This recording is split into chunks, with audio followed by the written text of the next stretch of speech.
Welcome to Sunday Dinner, episode 20. I'm your host, Robville, and you know if I'm here, I'm joined by my wonderful co-host, but some of them going to be a little slower to the party as usual. You know, not everybody's here always on time. But, of course, my right-hand man's always here. Well, I'm lying, too, because sometimes he's not here either.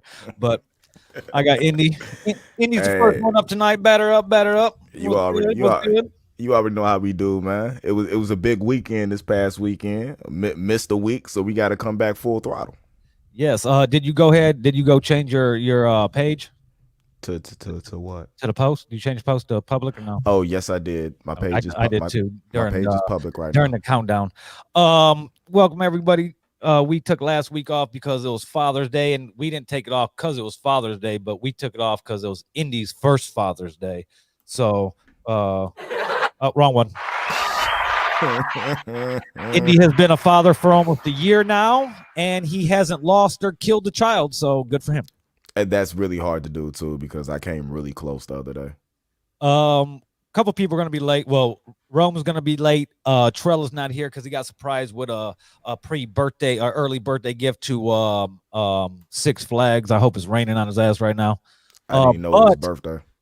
live from my home of San Diego, here's Dre. Juilliard. Did he say Did he say Juilliard? Is this my? I said, Juilliard. Down there. How's home right now? Oh man, beautiful, beautiful, dog. You see where I'm at? I'm over here at where I'm at, Rob. Dre is at Belmont Park in he's at Belmont Park, which is in Mission Bay, the Mission Bay area of San Diego. I think me and Dre, in the 2 seconds we talked backstage before we went live, had decided that we're just gonna move to San Diego. It's gotta happen, bro. I'm done with it, dog. I can't go. Bro, back it's to it's fucking it's America's finest city. Bro, look, I was walking around, right? I was walking around at PB, right? I said, man, look, if you get to pick your own heaven, this is mine. Bro, everywhere Straight you up. look got bad bitches. Bro, I'm just walking around smoking woods, looking at the motherfucking beach. Come on, man. I mean, you get whiplash out there. You look around, there's fine black women, fine Asian women, fine Mexican women, fine Puerto Rican women. Hey, And look, I they mean, try I to guess take. there's some fine white bitches out there too. Hey, the couple ones that's out here trying to take me out of retirement. I ain't gonna. Hey. I'm going to Dallas. He said I'm going to Dallas. Go kill the flying cockroaches. Then. Go ahead. But you mess with white women, so you ain't got to worry about squatting cockroaches out of no weave or anything. But then again, white bitches be wearing a lot of weave nowadays. Yeah. Hey, dude, they be getting away with it too. Bianca Tate said, "Tell him to go to a Sabres game and tell Derwin I said what's up." Not Speaking of Derwin which, Ding Dong Davis. As we're Yeah. potting, as we're live potting, I got on my iPad. I'm watching the Milwaukee Hawks game. What's the score? What's going on? Atlanta's up 37-32 with 10 minutes left in the second quarter. Look, look. I got my brother Dre. We both smoking. It's like I'm not smoking by myself right now. You know what I'm saying? Hey, I everybody got my that's little watching, don't worry about the screams in the background because Dre is at an amusement park. Right, Nobody's getting killed or beat. Nah. Y'all can see they riding on the little Nah. We all know what it is. He got a hot tub full of freaky bitches, and they getting started without him. That's what all the screaming's about. That's tonight. We gonna be at the Harris tonight. What's up? But are you going to Harris tonight? Yeah, my homie said they got a room and shit. So we about Hey, to go turn up wait the for Harris. that drive. It'll take you probably about 45 minutes. Not too bad, but you're gonna be like, where the fuck am I at? You're on Right, reservation land, so they can do whatever they want you there. Man, shit. But it's cool. I just drove past there a couple weeks ago because when I was driving back down from LA to San Diego, there was like a 5-hour backup on the 5, so I couldn't take that down. So I just fucking took all the little mountain back roads and shit. Yeah, no, it's man. Look, I ain't even. That's the crazy part, dude. I have not even mind driving out here, dude. No, you don't. Everywhere, I have not mind driving at all. Even if you do gotta sit in traffic, you're not looking around at fucking abandoned houses or fucking steel mills, Oh, God. shit like that. You know, it's like, oh, look at the mountains and shit. Right. I'm telling everybody, look out the window. You look to the left and be like, oh shit, look at the bitch I'm next to in traffic. Oh, look, my nephews. Like, what's your Snapchat? My nephews and shit. Huh? No, I'm on a podcast. Yeah, there we go. Taurus are over there thinking Drake crazy talking to himself. He already flirting. Look at him. Yep. Oh yeah. He's trying to find a mother for him and a daughter for me. They don't know if he on the phone with the baby mama. They don't know that. Just shooting their shot. Oh, you was nervous. See if he say something back. Right. Said, oh, I made you nervous with my fine ass. Well, if you don't get on somewhere talking to me, So fine, you started talking to yourself, trying to get the confidence up to go say something.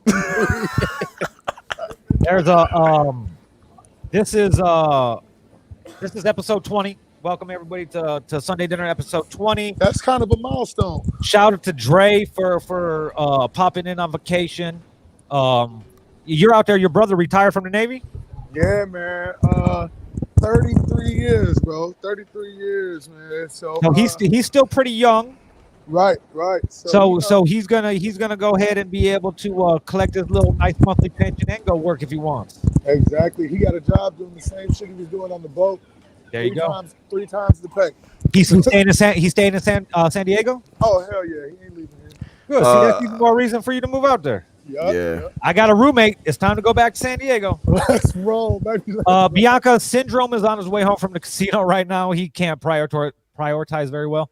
And Trell is at Great America as part of an early birthday present from his wife.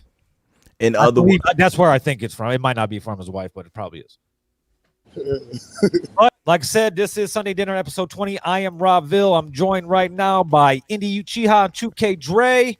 And let's get caught up. We weren't here last week because of Father's Day. I wanted to do the show. I kind of let up because it was Indy's first Father's Day, and then about an hour before the show, 2 hours before the show, I got a text message saying that my uncle had passed away, so they kind of put an end to last week's show.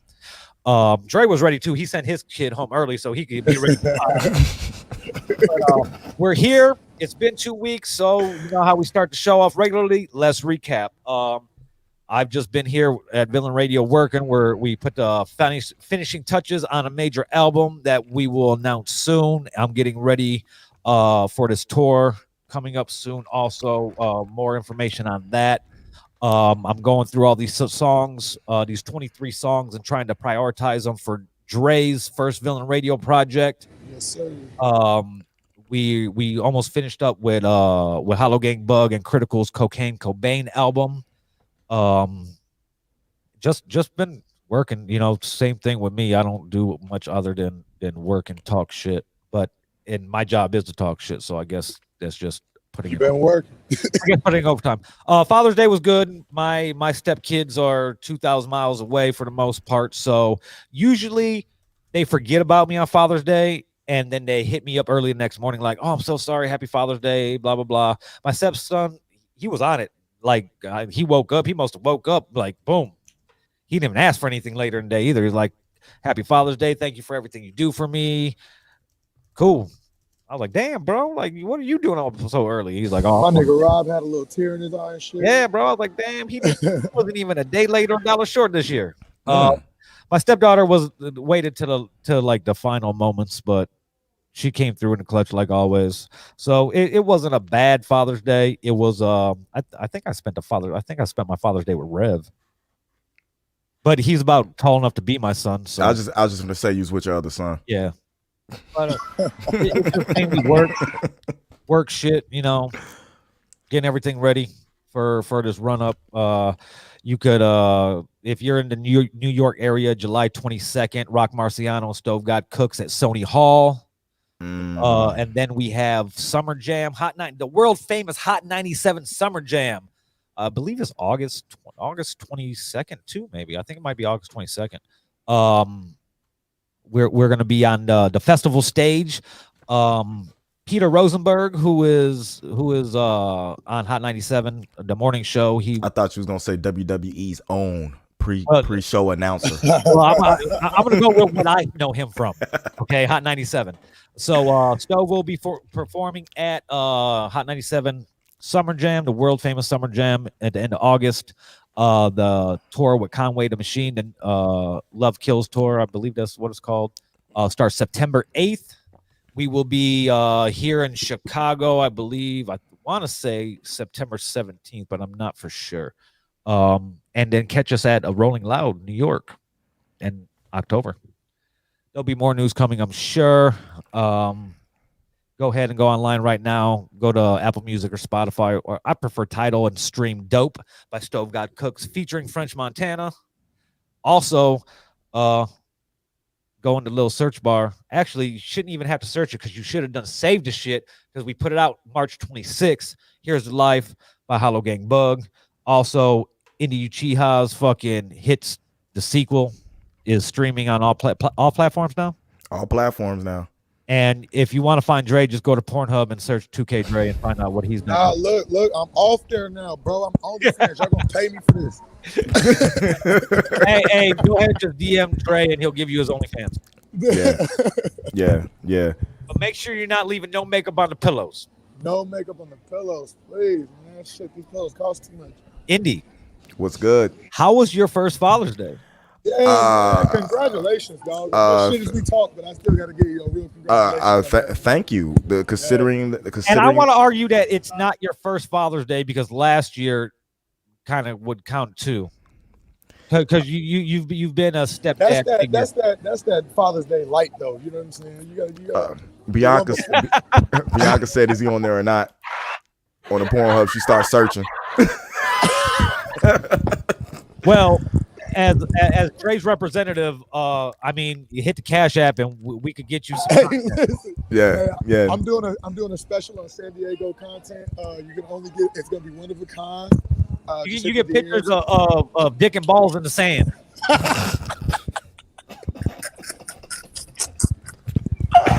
Yo, yeah, I've been I'm like you. I've been a habitual stepfather. Hey, and none of these rapper niggas call and wish me a happy Father's Day. They all grounded. I get it. It took me a minute.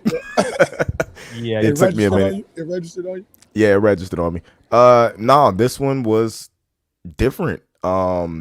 It felt a little good. The kid actually smiled at me. I got a nice little farted. Did she a gas, nigga? She wasn't smiling at you. Probably. I got a decent dinner. You know what I'm saying? And you didn't have to cook. I cooked it. Dinner decent. He said, "No, I cooked it." So you cooked your own Father's Day dinner. I thought she cooked it, and this man called it a decent dinner. Nah, but it was really cool, man. Like, sat down, watched the TV, kicked it. It was. You know how much work we normally do in a week, to have a day where you don't have to do anything and just chill out. And we did something else Sunday. What did we do Sunday? We did something. I don't know. We went somewhere. I don't know where we went. I don't remember. Was that no? It was last Saturday. You went to the little where you're on the golf cart and shit, huh? Yeah, that was 2 weeks ago. That was 2 weeks. Oh shit! Fuck. Yeah, I don't know. I did something, and it's probably bad that I don't remember what I did. But I got sleep, and that's all that really matters, and that's something that I needed. So. You know what? Yeah, I feel you. I slept a lot the past 2 days. I've been fucking eating melatonin and edibles at like 1 o'clock in the morning the past 2 days and sleeping for like 10 hours. It felt good. Rob, hold on. This nigga just walked past me and goes, "Your shoes are tied." My stupid ass wearing sandals. I still look down.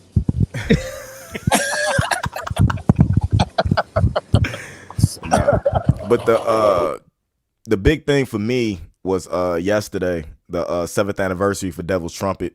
Going out there trying the new beers and stuff they brewed. I went to a graduation party, which I don't think people check the weather radar anymore when they decide to throw parties like in advance, because yesterday was a monsoon like all day. Well, you have to remember, like, it don't matter what the weather says. It's might not be that exactly happening. It said at 8 o'clock in the morning, you are in a tornado warning. Bro, the sirens were going. We're yesterday we had Bug, Critical, super producer Tez, Money Mills. We were all in here working yesterday, and we stopped for a second and shut off the music because we were listening. Whoop, there's the tornado sirens. Facts, but it got a little crazy. It was a cool. I hate that for y'all. Nobody cares as you're saying it. You know what? You know what? Just for that, I hope you go on a roller coaster and y'all get hit with an earthquake. Hey, what I told Terrell when he told us he wasn't gonna be on the show because he had Great America, I told him I hope he stubs his fucking toe. I hope he stubs his toe on the Batman and his shoe comes off. And he got to walk around with one shoe for the rest of the day. If you lose it while it's going, and you got to find it through all that motherfucking shit. Yeah. How many people you think lose shoes a year on that ride? I don't know, but I've lost 2 cell phones at Great America. Oh shit! I'd love to have that job. Go down there and just pick that shit that fell out people's pockets. Phones and shit. Be like, no, I didn't find nothing. I'll be pulling up to Great America and motherfucking Benz and shit. They be like, how this nigga get I just walking through the parking lot, hitting the key fob. Oh god. Which car it belongs to? A used pregnancy test because somebody was gonna tell them that they're the dad on the X flight because they wouldn't be able to run away. It's crazy. Oh shit. So I mean, she's not old enough to get the baby's not old enough to get you anything for Father's Day. So did you get any gifts? Aubrey made me like a little thing with the handprint. Oh yeah. You put that in chat. Oh yeah. I remember seeing that. And of course, I got Mike and Ike's. Okay. You know, like the little stuff that I do because we're sitting in front of these screens all day doing stuff. So we always got the little snacks and everything like that. But I didn't get anything like what Dre probably gets on a daily basis.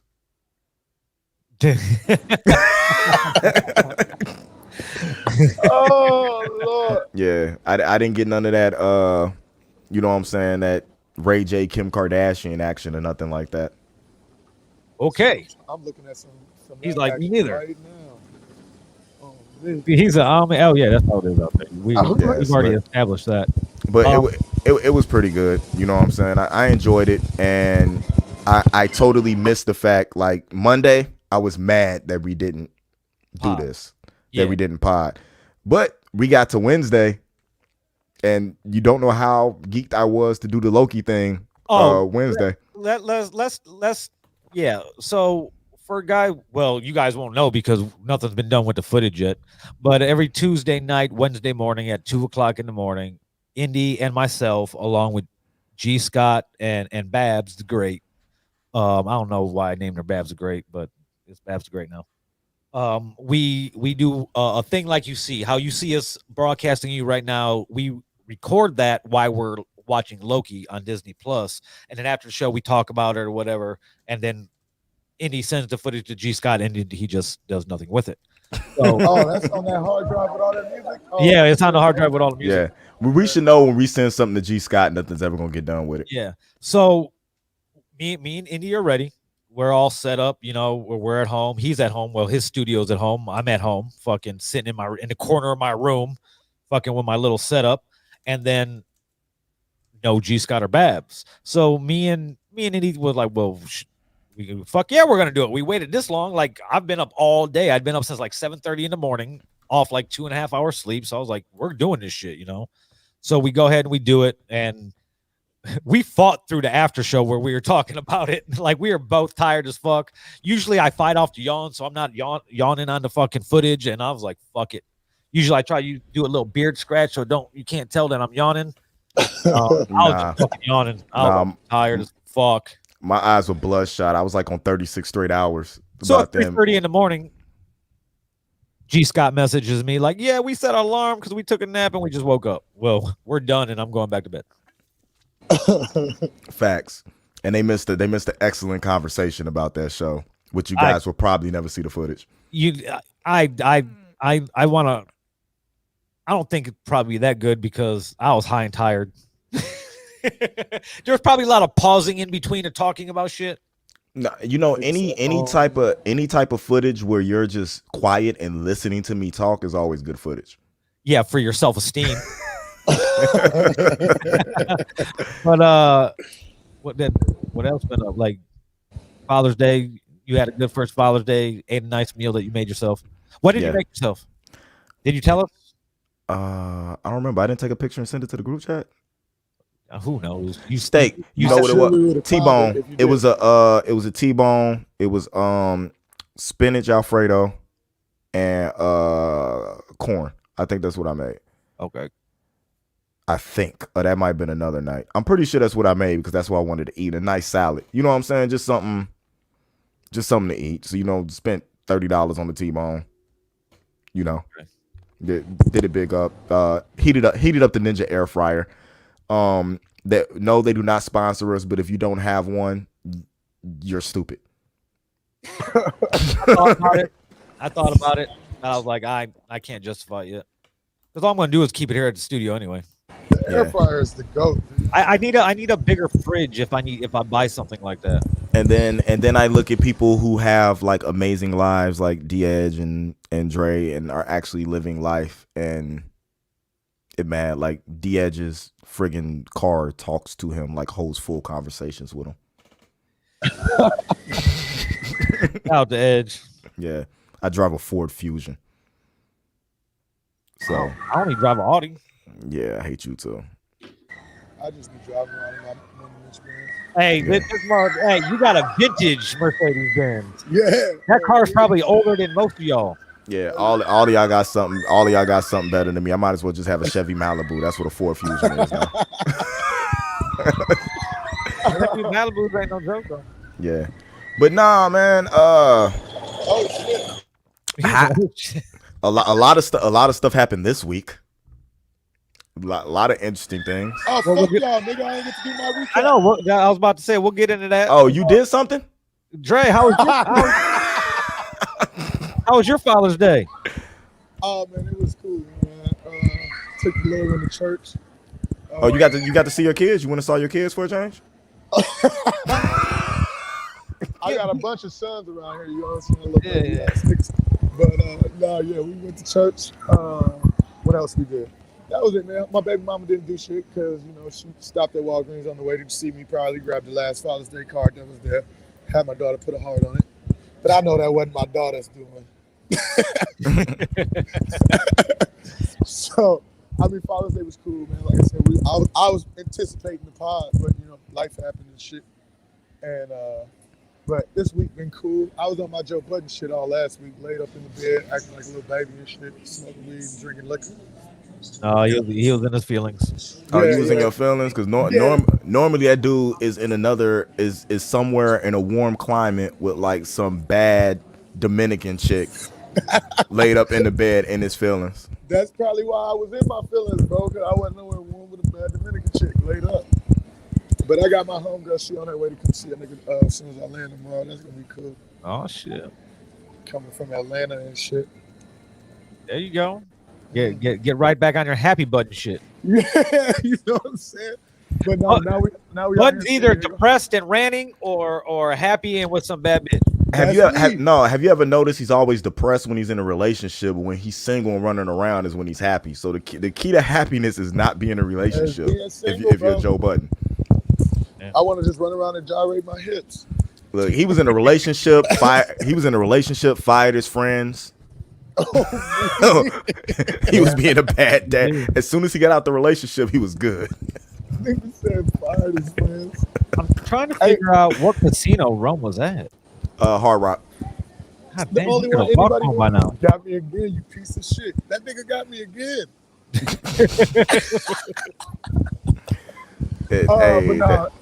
Out here in San Diego, man, it's been a good time. Family life, bro. It puts shit in perspective. Roller coaster. It puts shit in perspective, bro. When you get around your family and it ain't because somebody dead, you know what I'm saying? Half the time you only see this much family when there's somebody fucking dead. So you at a funeral, and then your mama still be like, "Hey, fuck it, I don't care. We still taking this family picture, nigga. Everybody dressed up. Still taking the family picture. Everybody dressed up. We taking this. Hey, cheese, motherfucker. Oh God, minus whoever dead. We taking this family. Everybody's arguing and shit. Then they're like, "Say cheese," and everybody stops. Minus who's dead? Nah, we're going to the cemetery. We're going to the cemetery to make sure we stand right next to this tombstone. Oh, We yelling at him too. We making sure you in the picture. Goddamn. But yeah, man. So I spend a lot of time. I spend a lot of time with my nephews and the ones I had when I lived in San Diego. So spending some time with them, seeing them older now is a trip. Like my one nephew is like literally a little me, and I feel so horrible for that. I feel so horrible. Like I feel so horrible for being around in his formidable years where he had to become this. Hey, Mark, do me a favor, mark 25 minutes and 12 seconds because that oh shit a roller coaster, I'm gonna make it to a drop. It's a mixtape drop. Bro, you're sitting at a whole command center. Like you ain't got a pen next to you? I was talking to myself out loud. Oh, okay. Oh my god. He said his command center talked to him if it's called. Because I'm over here in like a command center too, but I have no pens over here. But he writes his rhyme in a notebook still. Oh, it's funny because that interview I was doing earlier, dude did call me Zordon. Like he's like, you like Zordon? I'm like, nah, I don't even know who that is. The friggin' leader of the Power Rangers, the big floating blue head. Oh, Bryan Cranston. Yeah, he said Bryan Cranston. Gee, I don't know where these kids are. I don't know where. He was just talking about how good of a father he is, and now he doesn't know where his kids are. Well, he's not a bad father if he hasn't lost his kid. Right. They all together. They're moving as a unit. Together. They're together. So you just gotta look for a group. You know when a nigga turns 16, they grown. Oh yeah. That nigga good. My nephew good. And you grow up faster in California anyway. Your nephew out there, I'm gonna be just like my uncle. The same chick that was just flirting with you, he out there like. Hey, G, my little nephew out here. So you got a daughter? He ain't saying you got a daughter. He going, how many kids you got? How many? Hey, they need a stepdaddy. How many kids you got? You want another? Oh God, dude, he funny as hell. They've been calling me old this whole trip though. That's been fucking me up, man. Your knees hurt, old man. I said, What's good, Banner? Welcome to the show, man. Welcome to the show. Tune in. What's up? Appreciate you checking in. Yesterday, I hawked his ass down. That nigga did some shit, boy. I took off running out his ass down the street. They ain't know that I still had them wheels. Nigga, I didn't know I still had them wheels. I didn't know. I came out there flip flops though, caught his ass. This nigga's like, I surprised myself. Oh God. I had to go sit the fuck down afterwards, but I got there. Okay. That's nuts, man. So I heard that the only reason 2K Dre is hot, like the only reason your music is popping, you just posted a clip of a video you were in, but the only reason you are who you are is because of Soulja Boy. We can't get in there yet till Rome gets here. Man, fuck Rome. No, wait till Rome gets here. Rome ain't finna be in here until like 9 o'clock, man. Wait till Rome gets here. Man. Well, shit, I got something. How y'all feel about? Y'all think it's a downward spiral right now for Joe? No. It's definitely a valley, but he'll get through it. I think the only downward spiral you're gonna have for Joe if he's back on pills. Yeah. And his family and the people around him recognize that type of behavior. I don't think it's a downward spiral for him. I think for the first time in a long time, he's financially stable enough that he can have what he wants without worrying about stuff. And he's enjoying life. He's learning how to be rich. That's what Joe's being right now. He's learning how to be rich because before he was well off.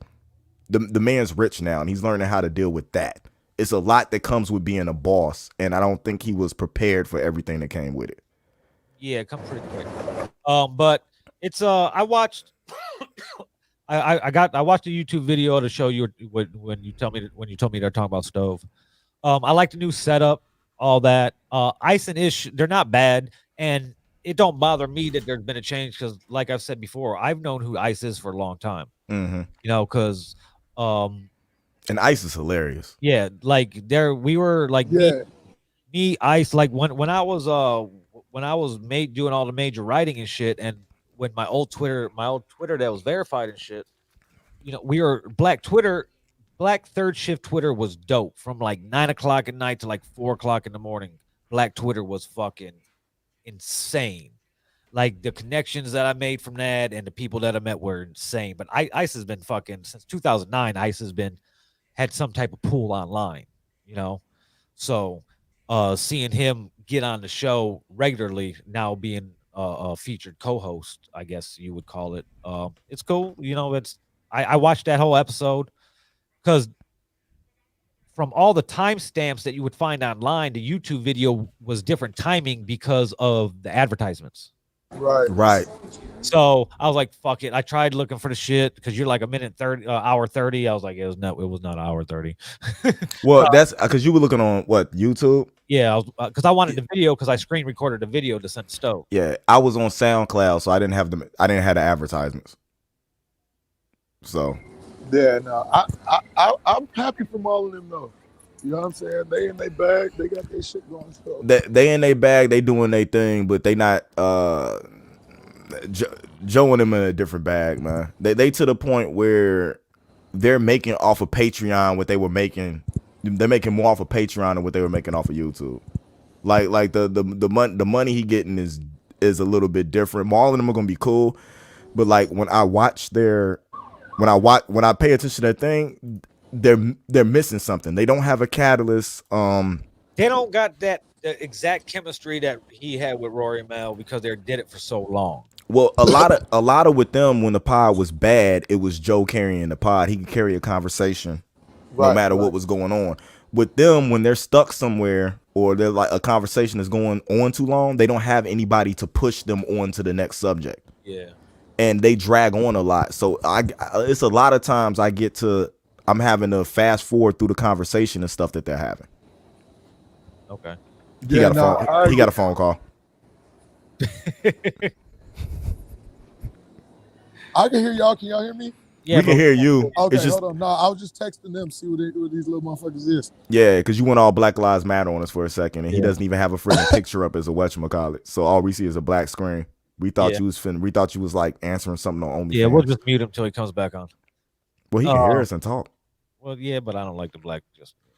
You don't like black? You want to rephrase that? I don't like the black screen. Oh, you know I love black. Well, what's wrong with black screens? If the screen was white, would you be cool with it? Hell no, that'd throw my OCD off even more. I would have removed the white screen. That's nuts. Oh, yeah, that's how I wanted to start the show. So, I was going through this post. Oh, right. I what was it that I shared the post on? Fuck. I shared this. It was a post from the Times, from the local newspaper, the online, and it was about critical race theory.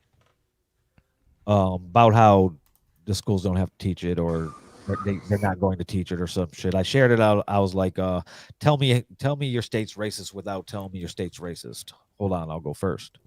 I shared it, and it ended up getting taken down for some reason.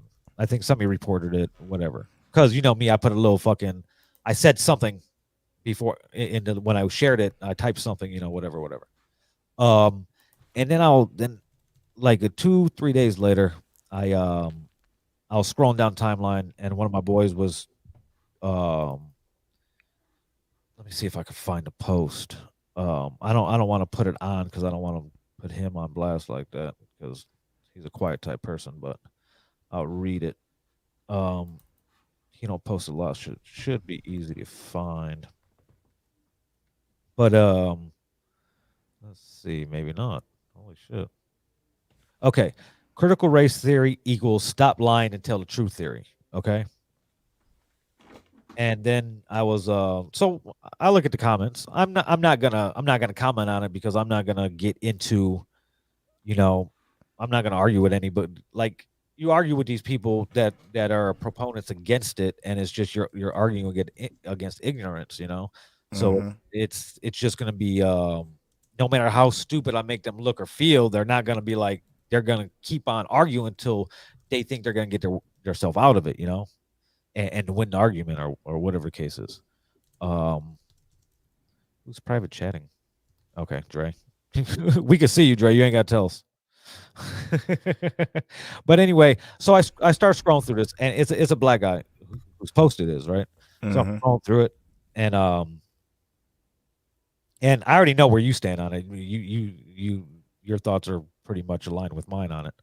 So, and here's a black guy that commented on it. There's a bunch of comments like, yeah, there's a couple white people, like, yeah, whatever, yeah, it needs to be taught, and then here comes this black guy. I don't know where he's from because he don't got no information on his Facebook page, like where he's from or anything, but he's like, if you want the next generation to be taught that white people are evil upon birth and your skin color determines what you are, then okay. Forget about judging someone off the content of their character. It's solely based off race. If you are for that, then go ahead and teach them that. CRT is not a good idea. And as a white person, I want to say, yes, white people are evil.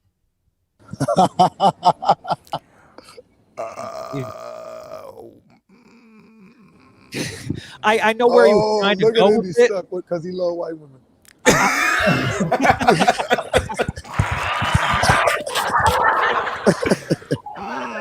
I know where that guy was trying to go with it, but that's not where he should have went with it. That's not the basis of what this world is viewed by, with the situations that we see happening. Not anybody is inherently evil, but there are people that are on, no matter what race you are, there's people that are raised to think things are, not what they're supposed to be, because there are there's black people that are raised that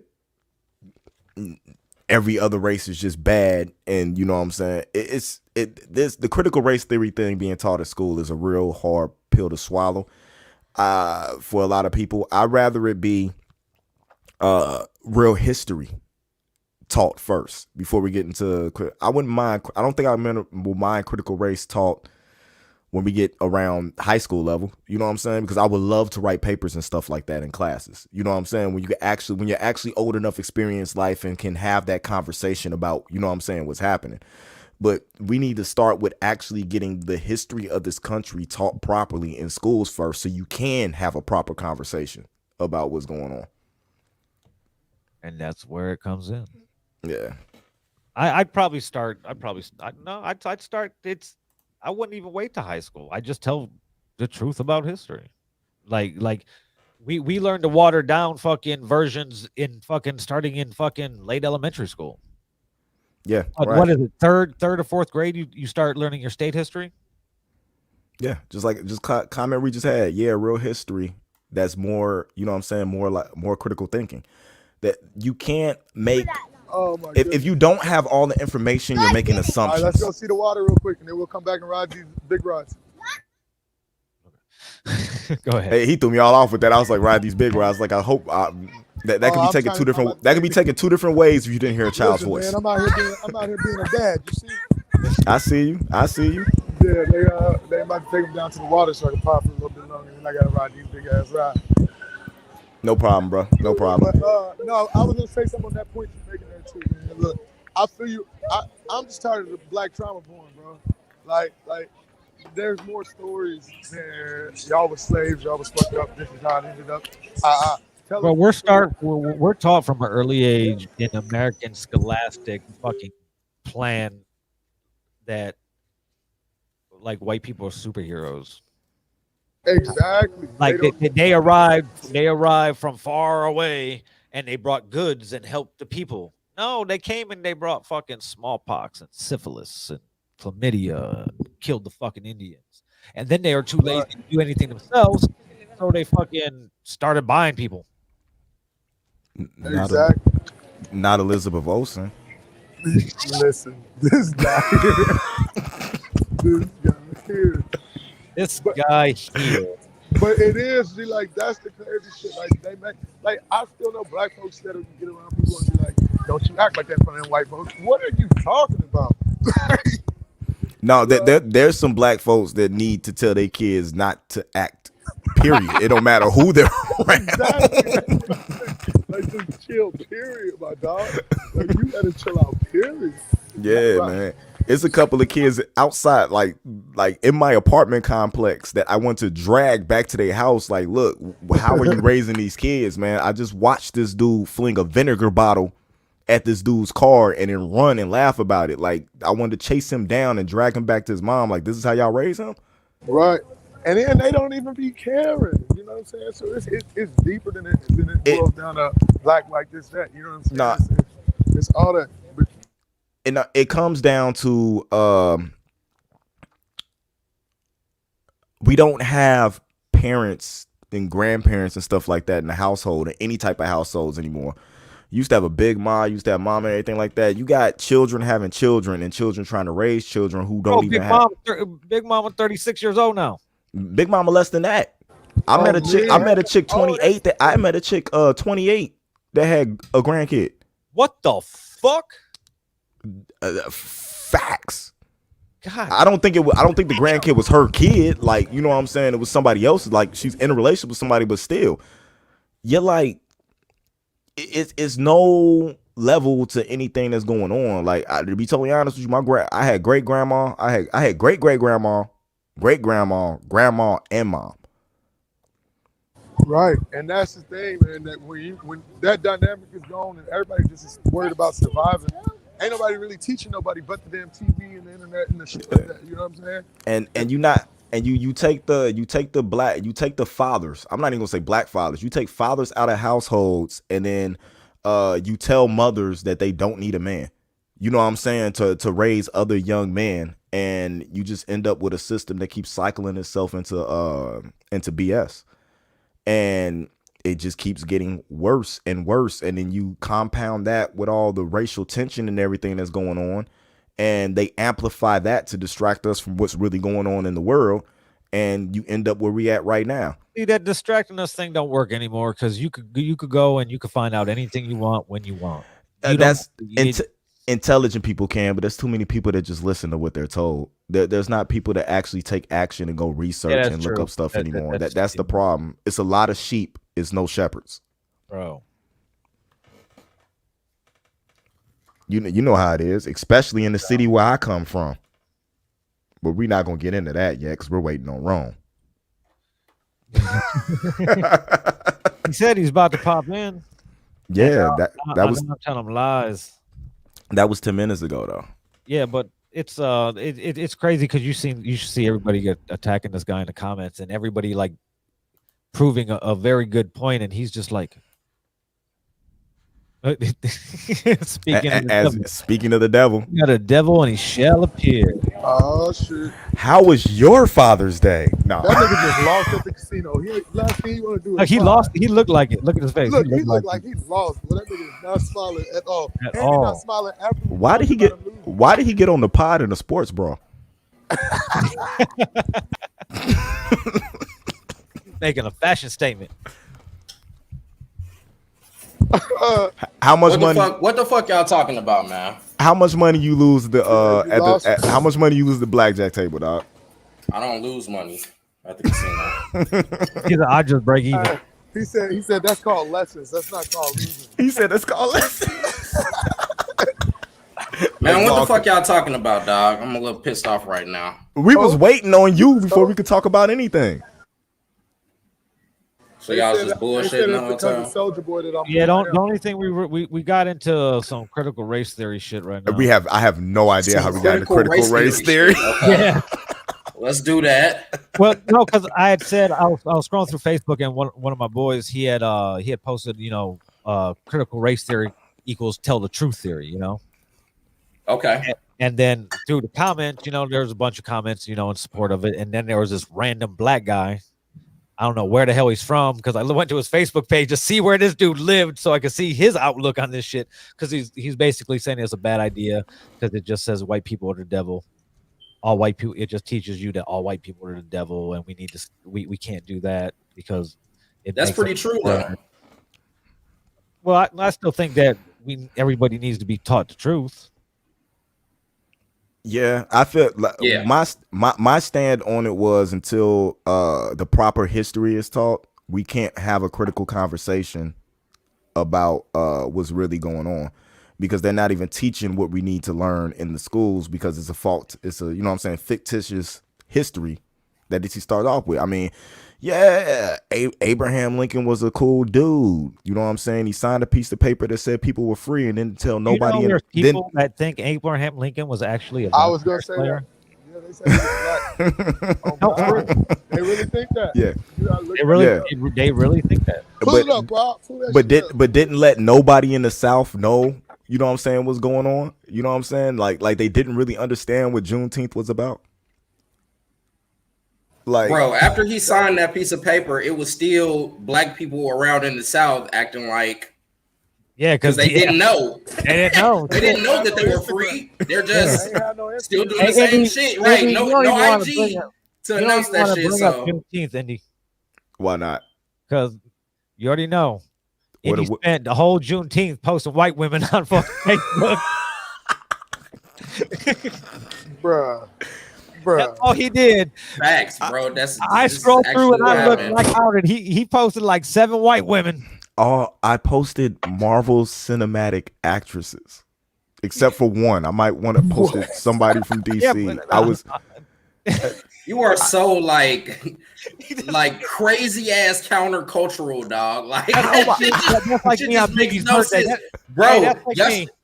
On Biggie's birthday, I posted hit him up video. Yeah, like what are you guys doing, man? Villains of the world, dude. What are y'all doing? How is that wrong of me posting? I'm free to post what I want to post. Bro, this the same guy who's in my inbox talking about I don't think white people should get the day off or any money or paid vacation for Juneteenth. Same person. I'm like, what? Bro, why can't I don't understand what I did. I don't understand what I did. What was wrong, man? I didn't do anything wrong. I posted Naomi Osaka. I thought it was cool. Listen, Indy, a person might say that you should be posting all of the black women that were in the Marvel Cinematic Universe on Juneteenth. So all of the ones might say that. So all of the ones. So you want me just to tell them to go watch Black Panther and WandaVision? I don't want you to do shit, dog. Just watch Black Panther and WandaVision. And Black Lightning, nigga. Fuck you, mean. Black Lightning isn't Marvel. It don't matter. Watch it anyway. And no, there's not there's not a woman in Black Lightning that I'm attracted to. They can't act. So it's just white women in the Marvel Cinematic Universe. What? Oh no, Rosario Dawson on the other one. She's in Marvel. She's on Luke Cage, right? Let me see. I think this is kind right here, ain't it? Well, yeah, technically, I was about to say. Where's she at? That's Indy's right. That's what he want right there. Nah, I'm straight on that, dude. Hey, Indy secretly, Indy really likes that because she's white and she can beat him up. Oh, me. Kidnap him. You want to get on the roller coaster? Oh, y'all want to take this? No. No, it's Bianca's going on a rant right here. I'm sorry. Yeah. Look, it's not who I'm attracted to. I do. I'm.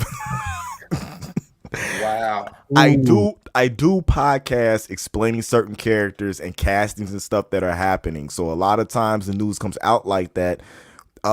When it's funny that when the castings do happen for the African American females and stuff like that. Bianca, I swear to God, it's only black women that can make Indy stutter. Because black women are beautiful. You know what I'm saying? I stutter in beauty. Good save. Thank you. Yeah. Or when you don't know what the fuck you're talking about. Well, Dre is going on rides now. Thanks for Dre for popping in on his vacation. Yeah. But I'm sorry that, you know what I'm saying, Elizabeth Olsen just had an amazing Hot Ones. You know what I'm saying? And other stuff she was doing. She just got announced that the Scarlet Witch will be in other MCU properties past what she's in now and other things going on. And you know what I'm saying? I just did. I'm pumped up for WandaVision. She said, let me see if you stutter Wednesday. I'm not going to stutter Wednesday. It's Loki. And he looks like caught up now too, guys. You're caught up on Loki now too. Yeah. Yeah. You yesterday. You gonna do the watch along with us Wednesday at 2 a.m? Man, that Wednesdays at 2 is tough, bro. Like I gotta be up and out of the house by 5 a.m. I mean, I'm back to work, so I got to be up and out of the house too. But I'm still doing a watch along because nobody is spoiling that show for me. Yeah, I can't handle it. Nobody's going. I can't not be on the internet and somebody spoiled you. Ah, okay, that's right. Yeah, because you have to go all day without being on the internet or anything, or just having somebody walk past you and just start talking about it. It's too popular of a show. Hey, fuck it. Well, that wouldn't happen to me though. So Wednesday night. but I do want to do a watch along though. Jump into the watch along, man. I will try. G Scott is there. Babs is there. Okay. What? I still don't understand. The beautiful black queen, Babs Bunny. You're gonna name everyone who's gonna be there. Bill's gonna be there. It's a whole Black Power podcast. You should come join it. You know, we do have to do a podcast where you don't have somebody that's Latin like Dre not even paying attention to what's going on. See, I was just looking at my nephew pick boogers out his nose. Jesus. Hey, Dre, you Latin? I was just wondering how crazy a life that had to be to just be like, I'm gonna pick boogers out my nose and not give a fuck. Yo, he's got you with him. I wish I could go back to that age. Like, that's a good life. Like, yeah, that's a good life. Other people just pick boogers in public. Yeah, that's definitely a good life. But you said, what? Am I Latin? Yeah, Indy just called you Latin. Yeah. I love them. And no, hold on. I'm talking about your specific ethnicity. Buddy. Hold on. And let me tell you something. And this is something I didn't know. This is something that I learned. See, this is something that I learned Saturday, right? Big Draco told me that he is the only reason that 2K Dre is hot right now. What? He said it live. He said Big Draco used to write for Little Romeo, and he picked the wrong little person to write for. And the only reason Big Draco is hot right now, the only reason 2K Dre is hot right now is because Big Draco makes him hot. He said he even set up your what's that little group thing you be in? The Closet Stories, or that thing that's on Apple. He said that's the only reason you're popular in there, because he set it up for you. He was my nominator. Yeah, he was your nominator. I got nominated by Big Draco. By Big Draco, man. Bro, that's my brother right there. Yeah. Big Draco was the first rapper to do everything. Facts. God, definitely the first nigga on the internet for sure. Yeah, man. Yeah. He blessed me with, you know what I'm saying, put me in the game. How many of y'all actually watched that versus? That was like the first versus I watched all the way through. I was mad. I watched half of it while I was in the car. I'm so mad I missed Lil Romeo called him Kobe LeBron. Bro, I watched the second half. Like, Indy messaged me about it randomly. I don't know why he would think I was watching it, but he messaged me and I started watching it. Because I know for a fact you personally would appreciate the hilarity that was going on, dude. If you would watch Lil Romeo jump on that stage and say that shit, man, I started. Did you watch it in the casino? Did you watch I'm still gonna go back and watch it, but Bow Wow and Soulja Boy, bro, I'm strictly watching it because I'm thinking that Soulja Boy is gonna melt down at some point. I was very intrigued. So Indy was talking about it, and then so I turned it on. I picked up my phone. I turned it on, and I was instantly hooked. It was very entertaining, and I didn't listen to their music because they were like 2 generations under me. You know, like you're only 55. Jesus, old man, what the fuck? You're only 55, bro. This motherfucker said 2 below. Well, how old was Bow Wow? What year did he drop? Well, Bow Wow was high school for me, like 98. Yeah, okay. Bow Wow. I was already 18. Yeah, I wasn't 18 yet. I was like 15. That's fine, though, Ville, but that's still not a whole generation, though, bro. You didn't watch like Mike. Generation. You didn't watch like Mike. It's one slightly. No, wrong. How far did you get in? Did you get to the part where Big Draco, which I'm gonna get this dude his props because he has done a lot. I didn't know he did half the shit that he did as far as like production wise. But when he got to the part where he was telling Bow Wow that Bow Wow isn't nothing because he doesn't have a Drake feature, he had a Drake feature for Bow Wow and Bow Wow's been rapping for 20 years. That was probably like the only thing that he got him on. Yeah, and then he played the entire Drake song and didn't even play his verse on the track. Yeah, just Drake's verse. Bow Wow was the first album I ever bought. Yeah, I know. Bow, I was hey, that man, age. Bow Wow had after I watched it last night, you realize how many hits that motherfucker had. No, you realize He that got hits. He got hits. Soldier though. He got And way more. Soldier's still relevant.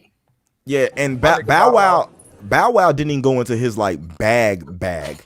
He just went into the number one bag. He didn't go to the stuff that just didn't hit number one. Like he had a whole nother clip ready. My nigga Bow Wow said, "Around here we pop them collars. Around here we get them dollars." What you know about that boy, man? Stop Hold up. I want to give Big Draco the key for the flex because I don't care what anybody says about this. Yes, he played the same song three times in a row, right? But he played it 3 in a row. I thought it was just 3 times during the. This motherfucker is ill. He played it. Soldier Boy for that shit. He played it back to back. He went. Well, you know what? I got it. Times in a row. Yeah, he went. Well, you know what? I got a Nicki verse. Then he went. You know what? And then he brought French Montana out. That is incredible, dog. Yeah, I gotta watch that shit, man. Hey, he brought out DJ Paul, so I don't give a fuck. He had 3 6 Mafia fucking turned up on that in that bitch. Oh no, when what'd he say? No, because I know because you knew Soulja Boy's finna say something about I got a Grammy Award winning artist, you know what I'm saying, on my beats, and then Bow Wow's yelling, where your verse? Like half of the battle was Bow Wow yelling, where your verses at? Like, are you gonna rap? Where your verses at? And Bow Wow and friggin' Draco's just living off of features. You know what I'm saying? He played what, like 3 Nicki features? I thought it was Nicki versus Bow Wow for a minute when he was going. And then Bow Wow went, you know what? I got a feature with the only rap group to win an Oscar and brought out DJ Paul. Yeah. And I was like, that's a flex. Then I don't care what nobody say. Bow Wow and Omarion are a fucking cheat code. Yeah. Hey, Jermaine Dupri was out there rapping. I was like, it's over. When he brought out the Brat. And then bro. When you watch it, Rome, look at the comments. If you watch it and the comments are still scrolling through, as soon as the Brat comes out, everybody's like, "Oh my god!" And she looked just like she did in fucking 1998. Yeah, cause I love the Brat, man, bro. And then whispering. Did I go to sexy man voice? Yeah. Then they bought out the one dude from that group that don't nobody know him. What? From the White Tee group, and D4L. Yeah, and then he rapped his verse, and that was I forgot how hard that song was, the remix. No, that wasn't D4L, was it? I don't know who that was. White Tee was the franchise boys. Yeah, there you go. Yeah, because I don't remember any of them. I remember some people from D4L. Yeah, but I forgot that little run that the franchise boys had and how hard everybody reacted when Bow Wow came out with that verse, because you know what I'm saying, when he hit that under 21 with the black card, you know what I'm saying, on that track. No, I ain't gonna lie, that shit was hard. I remember when he was on the video with that shit, like, okay. And then it was something else. It was the booty thing. The track that Draco came out with, he was like, I got something for the girls too. Everything Big Draco did was hard. But when fucking Bow Wow got in his bag with the Sierra stuff, with the Omarion stuff, the Chris Brown stuff, and he still got features in the bag. And then when he bought Omarion out for Let Me Hold You, I was like, man, this shit over. it's over. Bro. He bought out Omarion looking like. Yes, he bought Omarion out. Pop lock to some slow songs. Hey, no, nah. When he did the Let Me Hold You, said. Yeah. Yeah, but did you peep that Bow Wow had his daughter out in the back doing the dance too? His daughter was on stage behind him doing the dance too. And that's pretty hard. That was a flex. But he had Omarion come out and looking like he was back in 2004. Yeah, it was crazy. Like I'm looking like this dude looked like he in B2K again. Like no, he's bigger than them. No, he's way bigger than them. But the fact, but how. I gotta give Omarion credit, because this man turned the worst situation in the world into the most positive thing in the world. Not only did you kick your entire group out of the group, you kicked your baby mom to the side, got custody of the kids, and then still did the tour without him. I don't need y'all. I'm gonna go get Bow Wow. Well, you gotta mention that his homie hit his baby mama. So And he still got over that. He went, oh, you want to smash my baby? And then still let him on the tour and was like, nah, this kind of feels too disrespectful. You're off the tour. Yeah. All of y'all. not just him. All of y'all get the fuck off. But this is a big funny. Just because y'all knew what was happening. Yeah, they was like, this is a B2K tour. Not anymore. This is a Marion and Bow Wow. We don't need y'all. Selling out like a motherfucker. And gonna sell out again. Bow Wow flexed. Shit. Bow Wow flexed. Hey, Millennium Tour tickets go on sale next week. If you think Bow Wow, I have to buy tickets for that, yo. I have to buy two for my niece. Everybody looked young as fuck last night except for Soulja Boy. Bow Wow even got the braids back. He looked like old little Bow Wow. He came out looking like little Bow Wow. Yeah, same jersey, all that shit. But did you catch the first Nicki verse where you could tell she had to just record it because she was dissing Bow Wow in the song? It was that song. She make it clap, and she was dissing Bow Wow on the verse, and nobody cared. Like, yeah, no one cares. No one cares. Nobody really cares about Nicki anymore. No one gives a fuck about that shit. Wild, man. It was wild, but it was the most entertaining verses I watched. Like, they kept that entertaining. Draco rolling and lighting a blunt on stage. That's tight. That's tight. I love Soulja Boy. I don't give a fuck what nobody say, man. And then Bow Wow making him take a shot knowing he don't drink. Had him lit because he didn't stop drinking. Him rolling the blunt on stage, that's fucking cool, dog. I fuck with that type shit. Him bringing Ack out and Ack fucking up his whole set, though. Oh, that's... It's terrible. He was like, but he is a DJ. He got DJ in his name. You expect what's going to happen? That was nuts, bro. It was a good versus, though. It was a very good versus. Was it though? So, okay. So where are we ranking it at? You feel like it's the most entertaining one? That was as an entertainment value for something that I didn't care about, that I wasn't even going to tune in to watch. But I saw stuff entertained by it. I was entertained through the whole verses. There's been verses that I have not been entertained by, like they did shit talking on the level of like Floyd and McGregor, bro. Like they promoted that the whole Draco going, I did this first, I did that first. His whole making fun of Bow Wow for not knowing what movie he was in, and him saying Bow Wow, you can't play your movies on stage. What you gonna do? Like, all your songs old. You don't have no recent hits. He said, play something from the last 10 years, nigga. For the last 10 years, nigga. And he hit him with the Like Mike soundtrack and killed him. he hit him with the Plain Bass. Get it, ball. And motherfuckers turned up.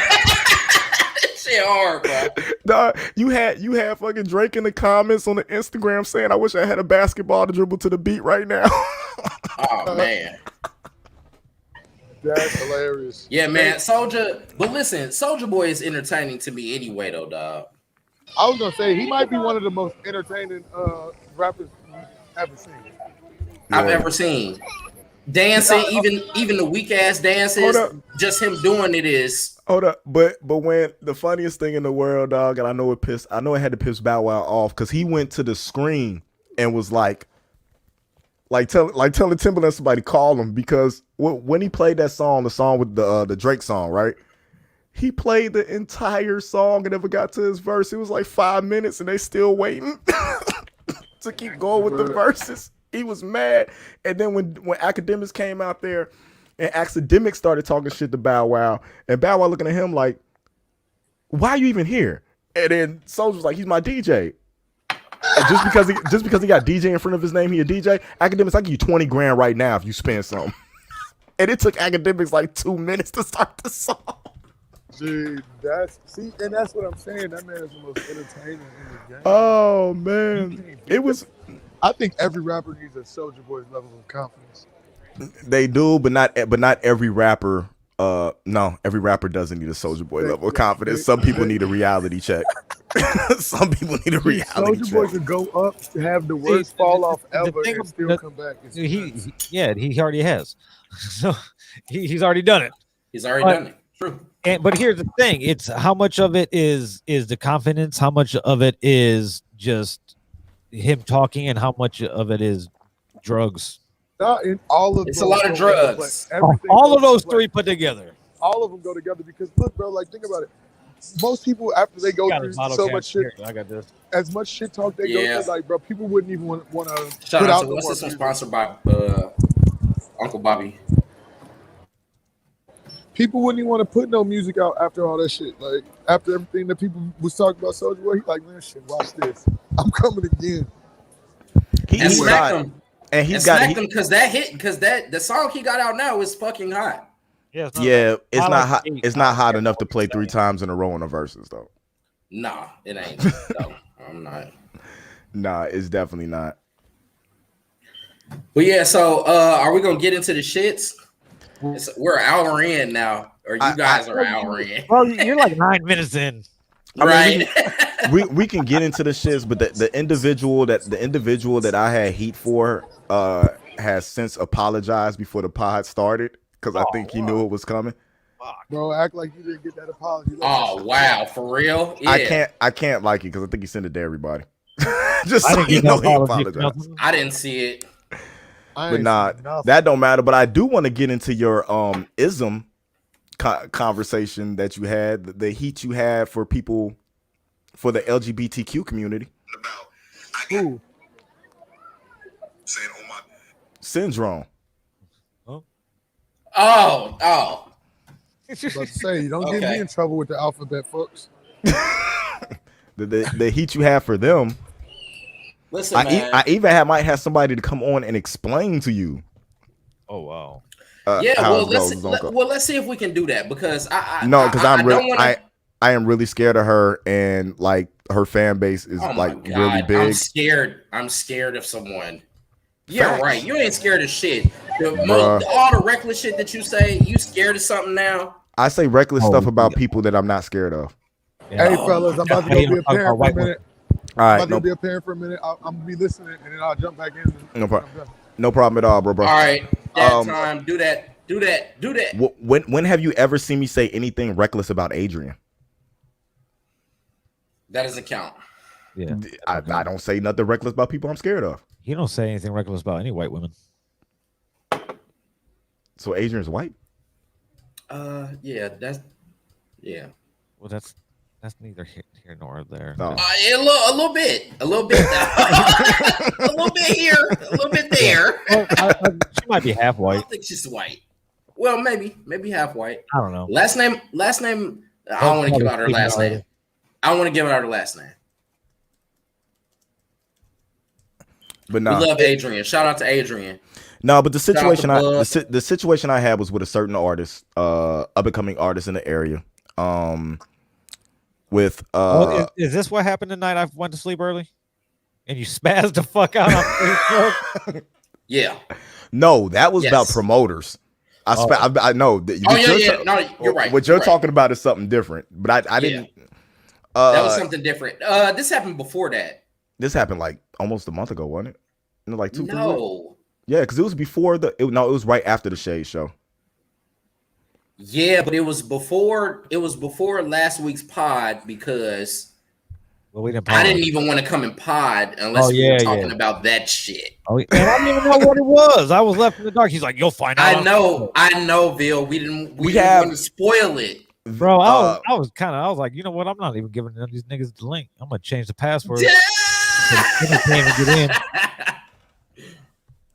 Keep secrets on my show. Nah, he had a misunderstanding about how business was really done and tried to hype it up like he knew how it was supposed to go. And you know how it gets sometimes when people are out here when you talking to somebody like that, and it was a misunderstanding, and he came at me like I was a bitch from the misunderstanding in the initial conversation because he was mad about something. Shirts and covers. I wonder if Rev's still alive. And so I had a conversation. With him. It's deaded. The lounge area. We are good. Well, we're not good, but I'm not going to go out my way to buy his name, so he has to buy it from me. Because I was watching the game too over there, Rome. No, but I'm thinking about cutting it on though. Now going. We're like totally ignoring Indy.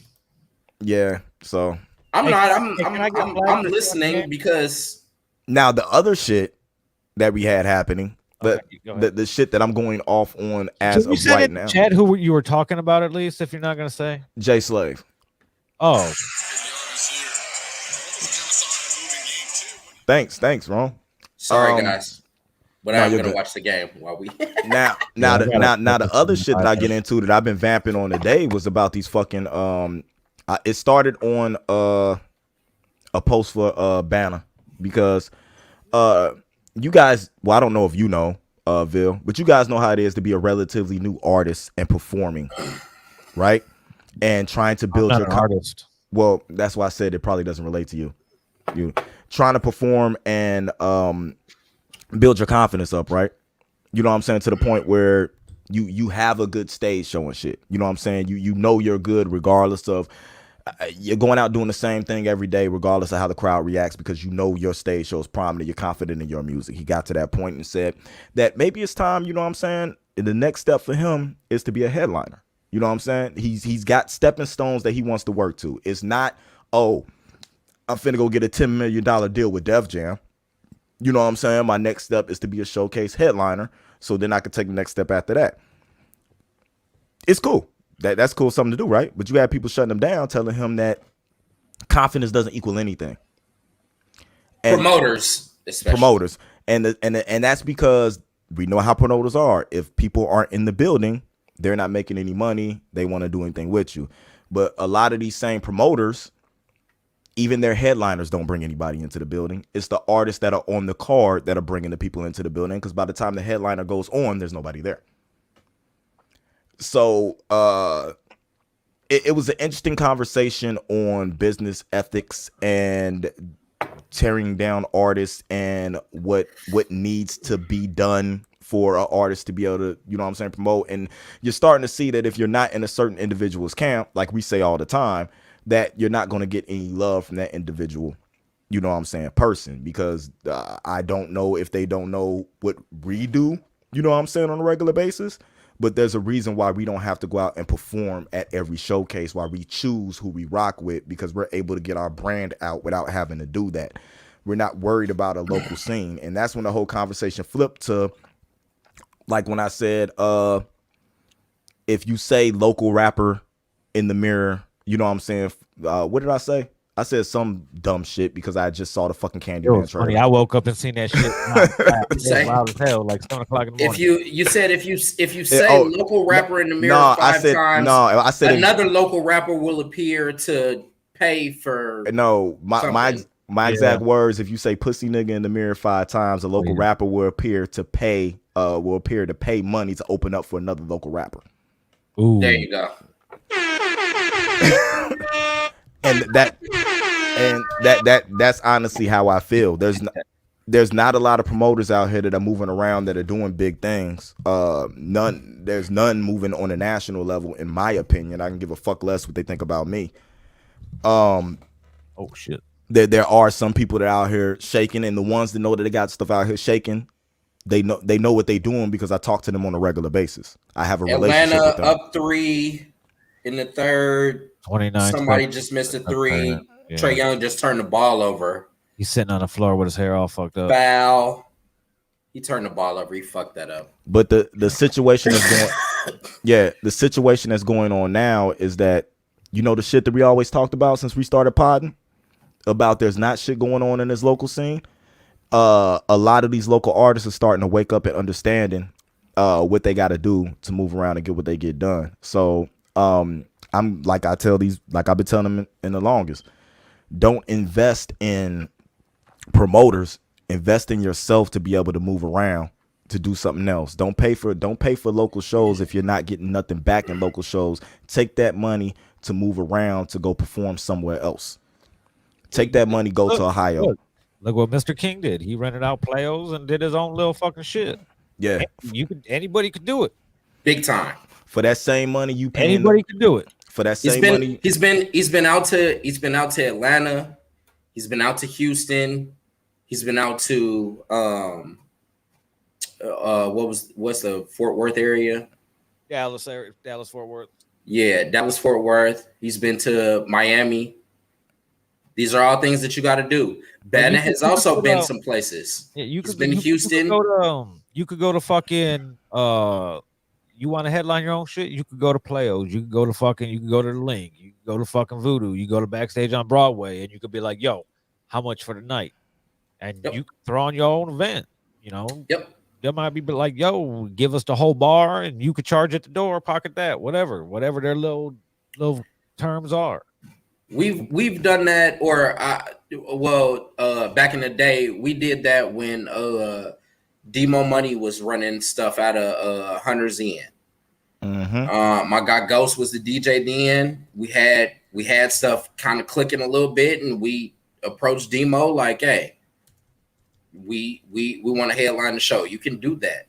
The whole thing is, I think that the promoters who made those comments on that particular post and about that particular artist, and I don't even think they were talking about that artist, to be totally honest with you, because when stuff came to light later, they were talking about somebody else. And my whole thing is, if you got beef with somebody else, don't come on another artist post. Trey Young has once again, yeah, and turn that shit into bullshit. He's going to the back. I think that at the end of the day, I'm not a promoter. I've done some shows that, you know, me and Indy have promoted and done, but I'm not a promoter. I'm always going to go on the side of the artist. And so how that made me feel was, okay, you guys are promoters, and I understand your perspective because I've done some of that, but an artist saying that he feels like he's ready to be a headliner is not the same as him being a headliner yet. He's just stating it. He's gaining confidence. That's what that is. That's all that is. And he's allowed to say that. I feel like I'm ready to be a headliner. That doesn't necessarily mean that all of the sliders are all the way up for you to be a headliner quite yet, because at the end of the day, and he wasn't like, "I want to be a headliner on your show." Yes, right, exactly. I think I should headline the next showcase. Nah, it wasn't that. He's saying that he's ready to be a headliner, which is fine. He's gaining confidence, and he feels like his performance is up to that level. Now, if I'm a promoter, I see that. I look at the other things that come with being a headliner, and I see if you meet the standards for that for my show. But that doesn't mean you got to get on somebody's post and tell them, "Nah, you ain't ready. You ain't ready yet, bro." Like, nigga, who the fuck are you? No, you know what I'm saying? That's how I'm gonna feel as an artist. Like, nah, who the fuck are you? I do my own show. Shit. The smart thing would be to seeing how hard that artist is working, understanding that the music he has is palatable to the scene that's out now. You know what I'm saying? Seeing if he could polish that, and using his stage show in order to start bringing other people in, and maybe don't set him as a headliner, maybe set him a little later in the show. You know what I'm saying? Closer to what a headliner is, in order to start trafficking that fan base he is building into your venue and different stuff you're doing. That's what a real promoters used to go out and find acts. Let me give advice to any up and coming artist that's watching this now, or going to watch it on YouTube, or going to listen to this on Spotify or whatever else fucking you listen to podcasts on. Don't headline a showcase ever, if there's more than 5 artists performing. Ever. Why do you say that? Because nobody wants to sit there for fucking 4 hours and listen to fucking 27 acts to get to the last person. Well, especially on cases, because things have changed. Things have changed slightly now. It doesn't necessarily the way that I've seen it run, especially in this area, is it's basically the headliner gets to choose when they go on. Yeah. So in the thick of it, they get to be like, okay, I'm ready to go on now when everyone's here. Yeah, I'm against performing at showcases if there's over 6 artists total. And there's something, and just because of the fucking ADD of today's audience. we Correct. don't. If you're not performing in that first batch of artists, if your artist fucking 12 and the fucking place is already fucking shit faced or half the place left. Most headliners are gonna bring their crowd with them. Are gonna go on when they, you know what I'm saying, when they get there, when the crowd is there. If you have to wait around for a crowd to build to perform, you shouldn't be a headliner. First off, because that's not your crowd. Yeah, how can you expect to draw a crowd anywhere else to either? If you're not somebody who has a crowd that'll travel to different venues, you shouldn't be a headliner. That's just that's kind of relative though. Yeah. If somebody decides to pay me right now a little bit of money to headline the show, I'll probably do it. No. If you getting there's some headliners who aren't getting paid, who are just correct, whose name is just being used because they got a hot song or something out that people know. But if you're getting paid, headliners are paying to play. What are you talking about? Yeah, if you're getting paid to come out there and do your thing, like a couple of headliners that I know that actually deserve, you know what I'm saying, to get what they getting. By all means, get what you got. I don't give a fuck if go on when you want to. Yeah, and if it's not in the paperwork for you to promote and do everything like that, what Drew happened? Kicks it out. The 3. Are they tied? No, they went up 1. Yeah, Milwaukee up 1. Middleton just hits a 3. Go ahead, keep on, Indy. Keep on, man. If it's not in the paperwork for you to promote and stuff, because I'm gonna tell you one thing about this too. A lot of these promoters don't promote. They think that posting a flyer or something online, you know what I'm saying, and posting a poster up at the venue is promotion. And they're begging and they're using the artists in order to promote the event. If you're an artist and now we're getting to the meat of it. Yeah. Now we're pod. God damn it. Now we're pod. Yeah, if you're an artist and you're promoting an event, you should be compensated for the work that you're putting in to promote that event. If you're not getting nothing out of it, I wouldn't post a fucking thing, because you're still going to perform regardless of what's going on. I'll share the flyer if it don't look booty.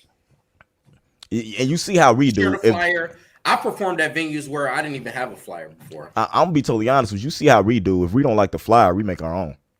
True. Yeah. You know what I'm saying? I don't care if you got a headliner or not. I'm gonna make a flyer with my face on it, because I'm promoting to my fan base, and there's times when my fan base doesn't know who the fuck the headliner is. That's just the way it goes. There's a lot of promoters over here put money in their pocket, and it's a lot. Okay, Danilo. Fuck Danilo. It's a lot of artists out here taking a lot of money out their pocket, and they're not even there's no benefits in it for them at all. They're not paying for anything, man. They're not benefiting from doing this shit.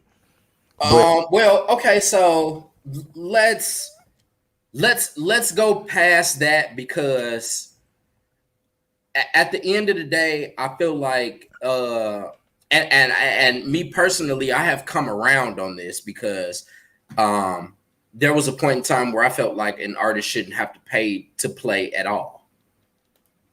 We're the draw. We're the ones who bringing people in this motherfucker. I shouldn't have to pay. But seeing as how it is now, and if it just say, for instance, a venue brings a major artist in, the slots to open up for that artist they have a monetary value. Depending on the artist. Depending on the artist, and depending on where the venue is, how many people they are able to bring in, because there's a difference between opening up for an artist that's at a club or opening up for an artist that's at the Genesis Center. Am I right? Facts. Let me ask you a question. Has any let me see, because this would be something for Vil too, because I know he remembers. Have you seen a show bigger in this area, well, other than maybe what Coley's doing, than shows that used to pop off at the warehouse when they used to bring acts and stuff out. Well, I got to be excluded this because I come from a generation of music out here before you, and I'm talking about as of late, because this would have been the past 10, 15 years. I've been at the. That's a long ass time, and the game has changed so much. The game can change, but the whole thing about it is, I know for a fact that artists are getting raped when you got this one act coming out that's a legend act, right? Older artists. Okay, so listen. Hold on. I'm gonna give you. Go ahead. Hold on. I'm gonna give you something recent though. When we bought out that same artist, along with D12, and along with Trick, and the artists were paying half of what they paid to open up for that artist. The artists were in the building doing meet and greets with the artists, taking pictures with the artists. You know what I'm saying? Listening and rocking with the artists. You know what I'm saying? And doing all of that for half they paid, and the artists were getting 15-minute sets. So listen. But hold on. Like Vil said, it was only 7 artists on the bill before the headliner came up. Yeah, correct. I still think that's too many. Like if you got a national headlining act, you should only have you got to make sure that they don't got one of their people coming in to open for them. Nah, it was just it wasn't that. It was Trick. It was Trick, Young Buck, and D12. That's a while ago. So yeah. let's do this. That was a while ago when they was still relevant. In a situation I'm not saying that they weren't indie, but I'm saying let's go to now. So Playo, he's had Asian Doll, who has a really popping song right now. Shout out to Dink. What's up, man? Shout out to Dink, man. Detroit. SHNM, love y'all, bro. So Asian Doll just came to Playos. I don't know what he was setting the opening act price for a slot. Even if we say that there's 5 artists that, you know what I'm saying, he's giving the slot, maybe it increases the closer you get to Asian Doll. But say a slot is worth, or he's setting the price at $250.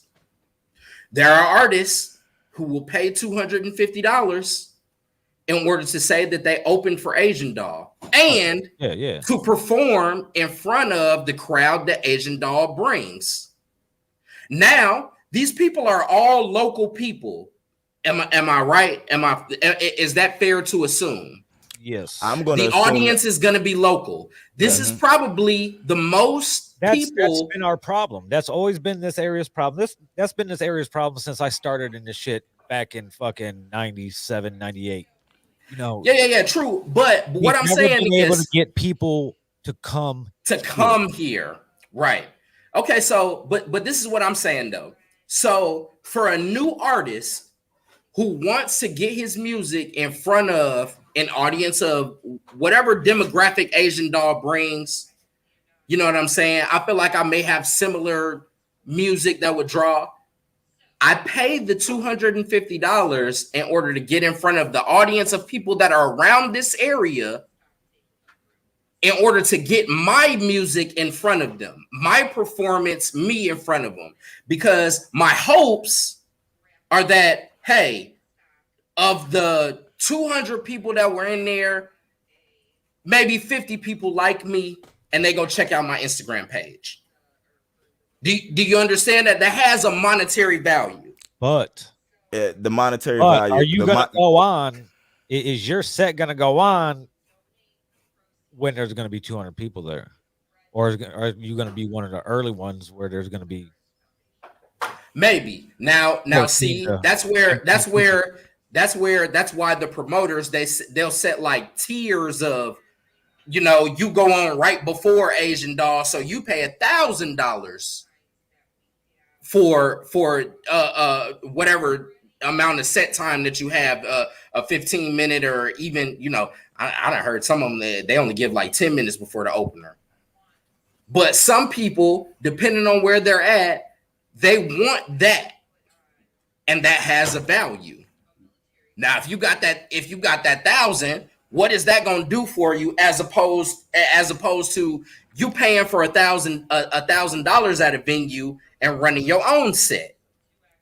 You get to go on as many times as you want because it's your night. You spend $1,000 to get the venue. You throw your own show, but depending on how your promotion is, who's going to be there?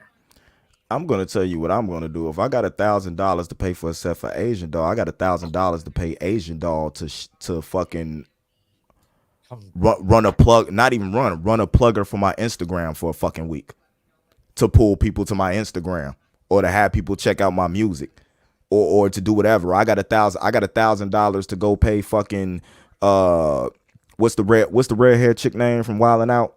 Fucking Justina Valentine. Yeah. To fucking run my ad for whatever I need for 2 fucking days for $1,000, and that's gonna get you more interactions than what it will for you paying $1,000 to open up for Asian Doll. That's online though, and the whole thing is people want to be able to put in their bio, yeah, I opened up for Asian Doll, and not only the performance in front of people to impress them. I'm very against paying to play here. If you thank you, Bill. Now we're potting. Hold on. I'm not paying no motherfucking money. It's here. To the same people, bro. Don't even like statuses on Facebook. Hold on. If you could do that in Miami, all circumstances the same, but you're able to do that out of town in Miami, you paid that money. There's only so much. Right? There's only so much you could do in a fucking area where everybody wants to be a rapper. No, you don't even pay. You don't even have to pay money. You go to Miami. You go to Houston to their showcases and pay the $25 to get your song off to spread your music around to new fans. Now look, I kind of understand that, but we still talking about the same type of thing though. Since Dinks tuned in, like what Same Hustle New Money's doing. D Brown. His plan, I don't know what his plan is exactly, but if I were him, I know what I'd be doing, and he's executing it perfectly. He's been doing this for a long time, so he knows he's not a rookie. He knows the ins and outs. He knows he's already been through the trials and tribulations of it. So his team is going strong. It's probably the best team from around here in a long time, if not ever. Yep. So recently, they've been everywhere. They fucking been hopping around the fucking map, spreading the fucking brand, and that's the thing.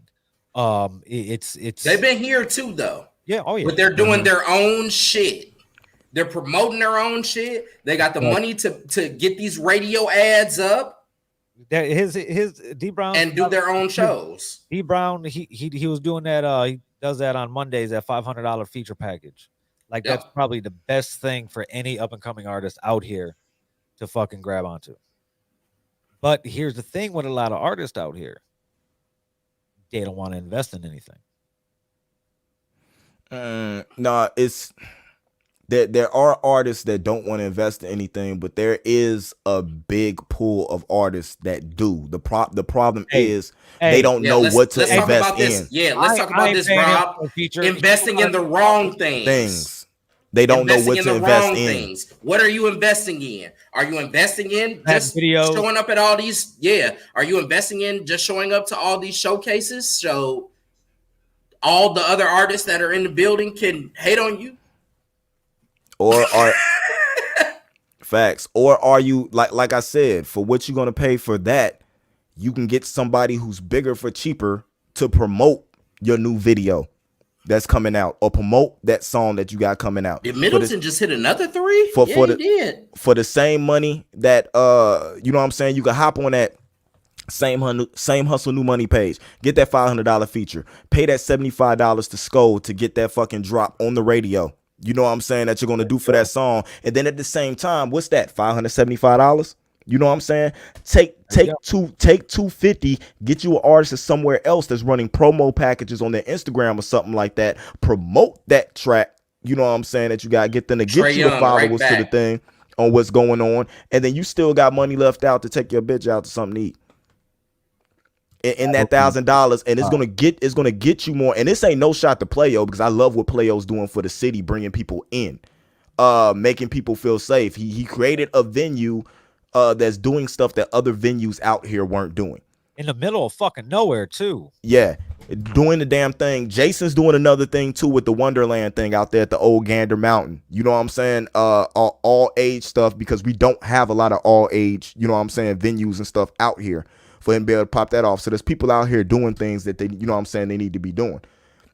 So I'm not knocking what he's doing. I'm just saying, who are you as an artist and where you're putting your money at? Why pay that much money to, you know what I'm saying, for that spot, open it up? Yeah, go there and perform, you know what I'm saying, because you do need to practice performing in front of crowds. So I understand the value of going to a showcase, especially if you're, you know what I'm saying, light in being able in stage performance.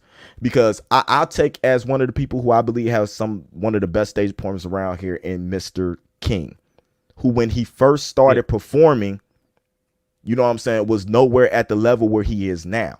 But constantly going to showcases and stuff and performing is what got him to the level where he is now. But I can guarantee you he knows his value now compared to what was back then with the following he has.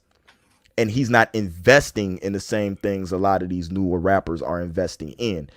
And honestly, don't do my dude like that. He was cold before. He was cold, but okay, you're not gonna tell me you didn't see a level up. He just relied on a lot of us who were around him to provide him with the energy that he needed and my whole to do those performances. And now he doesn't need anything. And that's my all he needs is himself. And that's my exact point. That's my exact point. He's to the point now where he went from relying on having a bunch of people on stage to the point where, you know what I'm saying, what's his name, Mr. King, to the point he's on stage alone now, commanding attention, showing people who he is. That's my exact point. And everyone knows him now. Exactly. That's my exact point. What's going on? So also, I think that just in his particular situation, it's kind of different. I can't necessarily say that is the exact blueprint to follow, because everybody's not going to gravitate to you, especially in Gary, depending on what type of music you do, just going on the type of run that he did. Because King was doing shows everywhere, and that built it up. Built it up. That doesn't happen for every artist out here. But not every shaped like a motherfucker. He correct was bouncing around. But not every like everywhere. Like I be getting tired watching the performance. Watching that shit on Facebook, like fuck. One, he's taking this motherfucker's I was like, I need a water. Watching them for real. One, he's taking it serious. Two, there's a lot of artists where, and this is my thing, there's a lot of artists you're gonna see them at the same showcase every time, and that's the only place they perform, and they're not moving around. No. But see, I've seen it. I've seen it other ways too. There are other people who they show up to all of these different showcases. I run into them because I'm there. I'm not necessarily performing, but I'm there. You know what I'm saying? And it just doesn't get the same reaction. They're not. Now there are other things. There are other maybe. No, it ain't no maybe about it because if you're taking it serious, this is my thing. With anything you do, there's never a loss, it's always lessons if you learn from something, right? So okay. If you're not taking something serious, or you're going and you're hold up line somewhere. Sound like yeah. Someone smart said that somewhere. or you're not getting results from what you're doing. What is the definition of insanity? You know what I'm saying? Doing the same thing over and over again and expecting a different result. Maybe there's something you need to change if it's not working to what it does. Everybody blueprint's not going to work for nothing. I can guarantee you, with the way I've seen him learn, it's the same thing what I see with people like Bug. I saw Coley go through this. You know what I'm saying? They had to change the way they did stuff in order to be able to get what they needed to do. This is the thing though. And if you want to go, if you want to say nobody's telling them, even the same thing with Bug, like it's just the audience is so fickle. We're doing shows for different types of crowds, and you know, so this is the thing. This is where I'm at with it. It's so hit and miss to the point where I probably would have rocked this crowd if I had done different songs that I already have in my arsenal.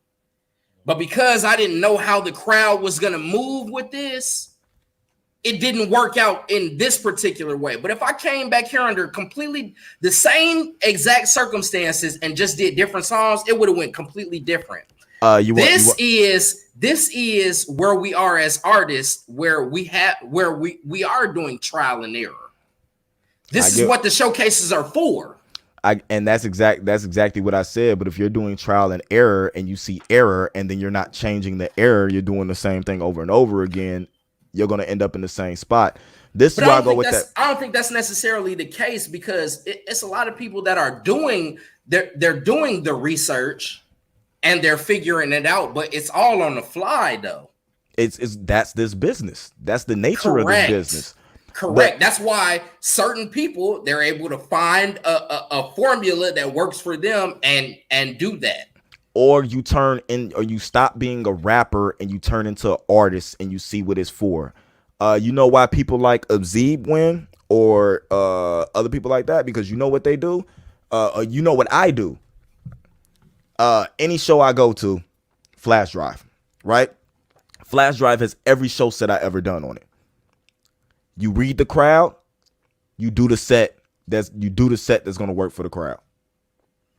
You don't just come with your one, especially if you've been in the game more than 6 months to a year. You should have at least 3 different show sets for the type of crowd you're going to go into. That's tough for a new artist. That's tough for a new artist who paid $100 for a nigga to make his 10-minute show set, and he shows up there and it's not where he thinks it should be. You can't do that on the fly. If you're an artist who you rock that show and you learn from it, and next time you figure out a way to do it. If you're an artist who's been in the game, I don't think you 6 months performing unless you're performing like premiering a new song. Mm-hmm. I don't think you should really be performing anything that you don't have readily available online for them to find. Exactly. Mm-hmm. If you're a newer artist and you've been in the game for 6 months to a year, what you say? Roll out for songs. You get what? Generous 4 weeks. Okay. Like when you drop 4 weeks for a show drop. So that means you have 6 months. If you're dropping 3 singles, you got 3 singles out, right? Most showcases you only got 5 to 7 minutes. I'm only talking about around here. You only got 5 to 7 minutes. So you're only getting 1 or 2 songs out. You should be about 3. I'd say 8 to 12 minutes probably. It's about 8 minutes. From the showcases that I've seen in the area, the average time is 5 to 7 minutes.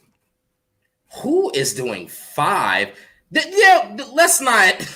Okay. Anyway, let's not do that. Anyway. Let's not do the showcases where there's 50 artists and they tell you can only do 1 song. That's most showcases. Let's not do that one. Let's not do that one. We were talking about locally, and that's most showcases around here locally that are doing that because they have 50 artists on the bill and they only allow you to do 1 song.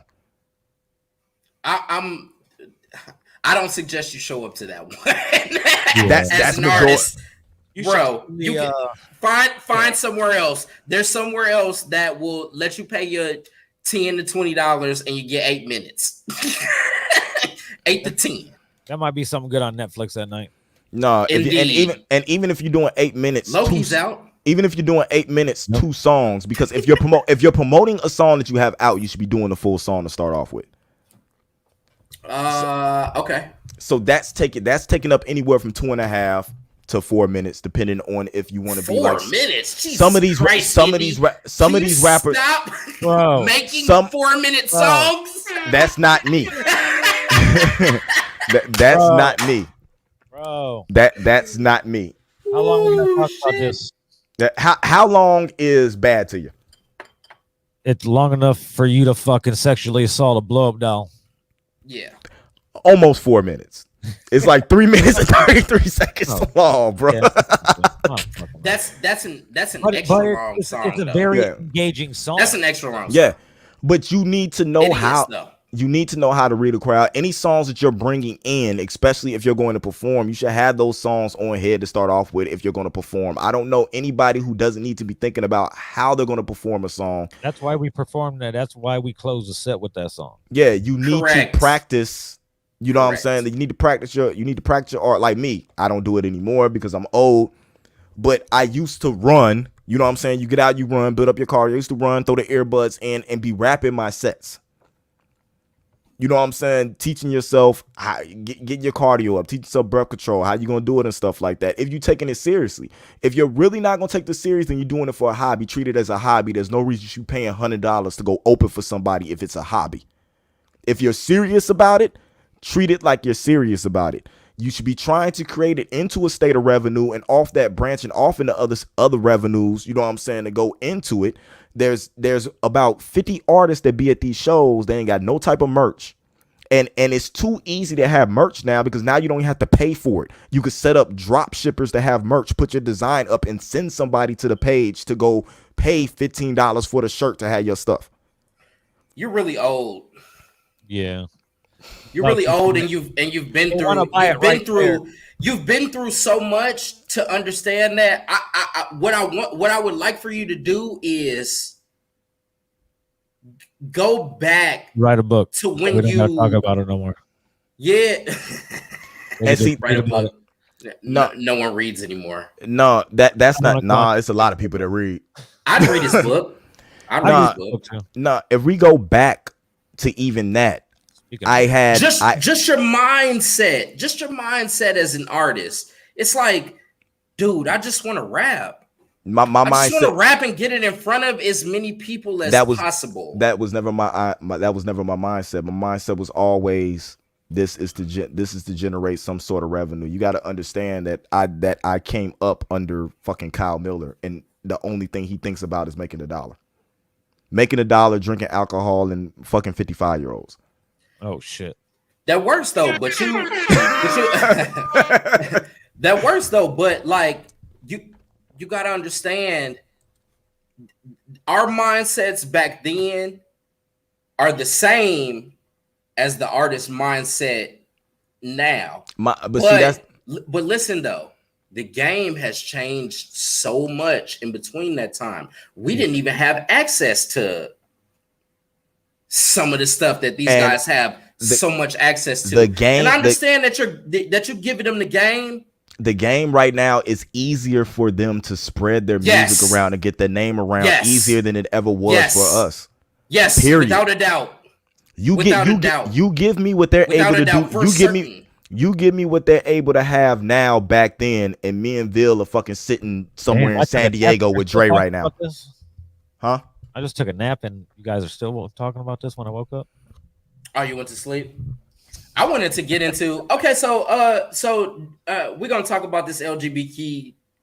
Jesus, I wanted to get into our group chat shit. LGBTQ plus. Listen, does a plus mean for the fat gay people? I have no fucking idea, Ville. That's what I'm confused about. I don't know if we're gonna get canceled for this, but this motherfucker all the time. This motherfucker dives on this one.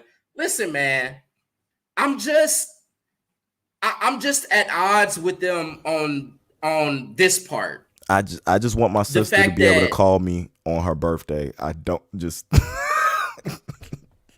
listen, man.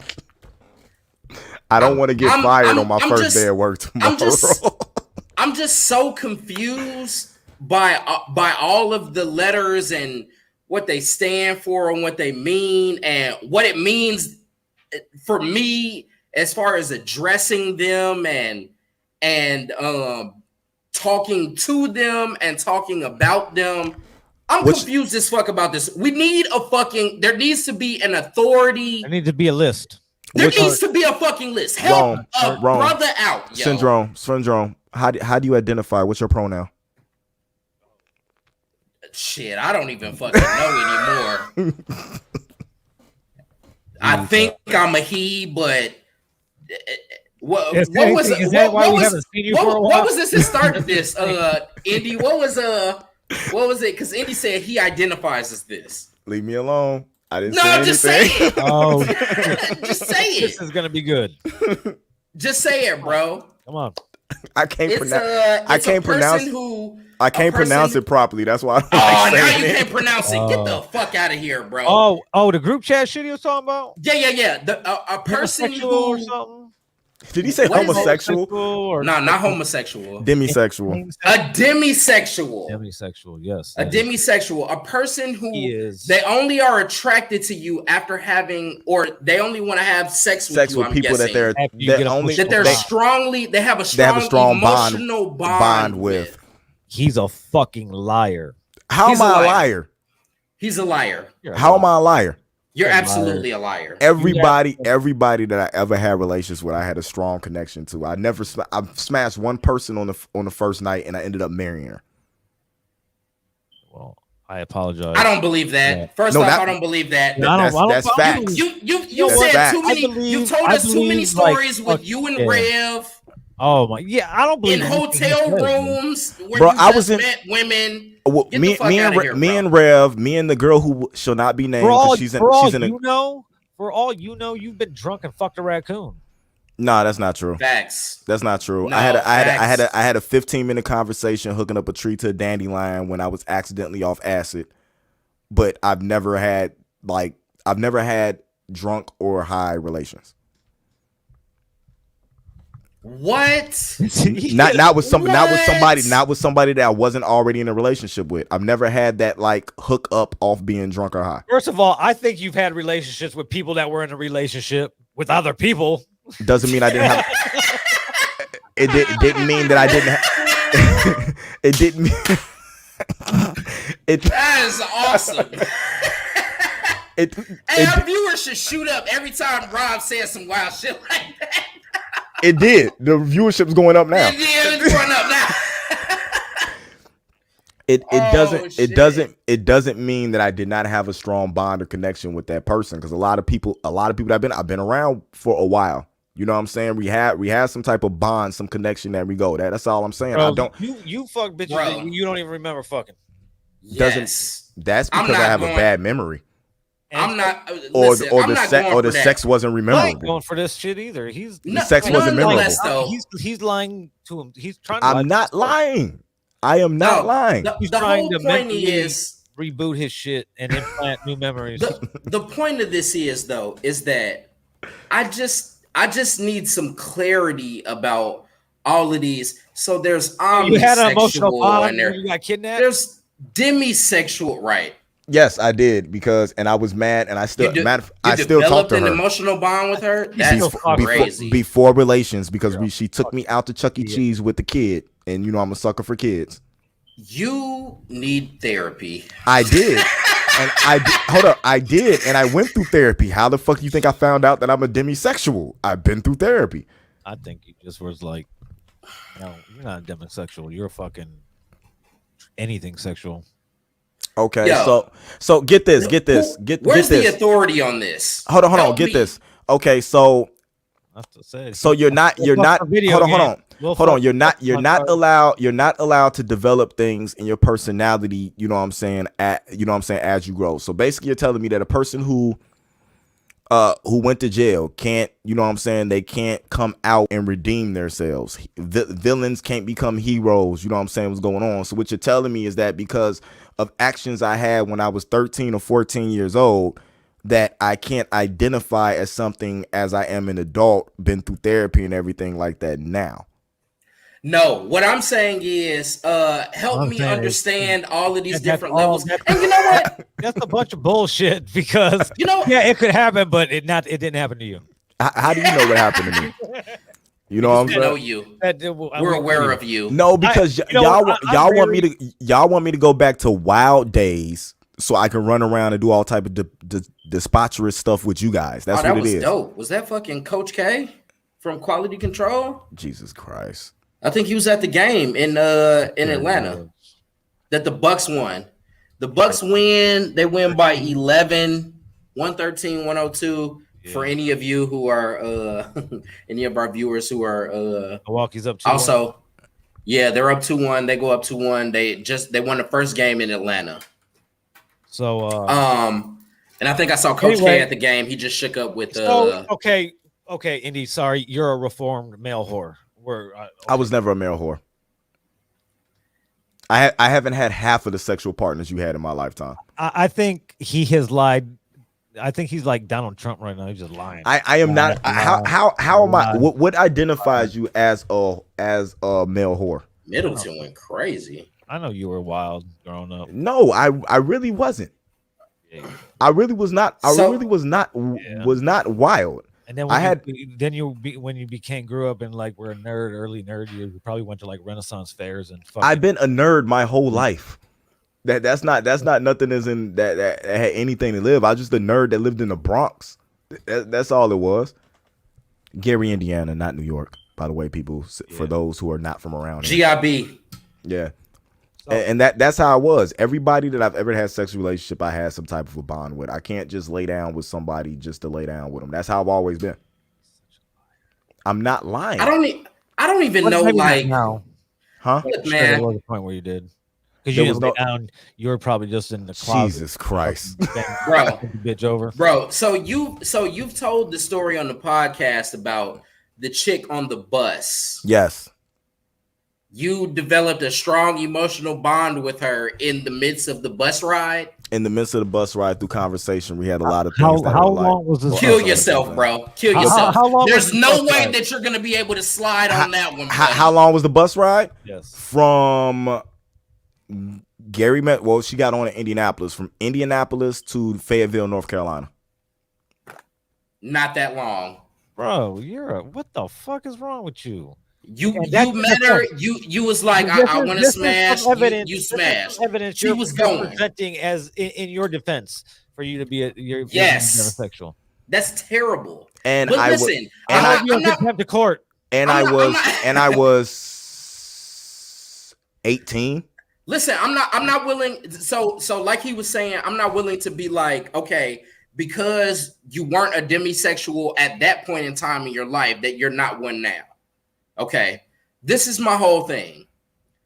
It just seems like they come up with new ones every day, man. I don't think it's the fact that it's a new one. It's fucking terms. The term, all they did was put the term demi in front of sexual. It's a term that would have been in the English language if you look in because demi is, I forget what the fuck the words are that make other words that describe what the other words are. So you're saying that there's just more of them now and they're willing to speak on it now. So now it becomes a thing.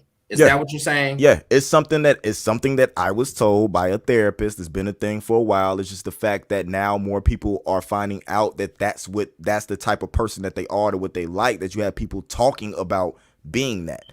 That's all it is. That's so weird, because my thing about the demisexual thing is, I think in general most people are like that. I think in general most people are heterosexual, but it's still a term to explain what that is. Correct. Correct. Yeah. They're heterosexual and they need to develop some sort of bond. No, they don't. Not all heterosexual people do. Listen, Indy. What you're saying is correct. You're a heterosexual. Did you have to develop a bond with the stripper when you fucked her? Actually, yeah. I didn't. Exactly. You know what? No, technically not. No, no. I gave her. No, listen. The emotional you could be a hetero. You could the whole thing about it is you could be a heterosexual and be demisexual. You could be a homosexual and be demisexual. You could be bisexual and be demisexual. Demi only identifies the type of relationship that you have to have sex. That's all it does. I'm demi. You don't have to say demisexual. You be like, no, I'm demi when it comes to that because I have to build a relationship with a person or have some type of bond before I have sex with them. That's all it means. That anybody, no matter whether you're gay, bi, straight, or whatever, can be demi.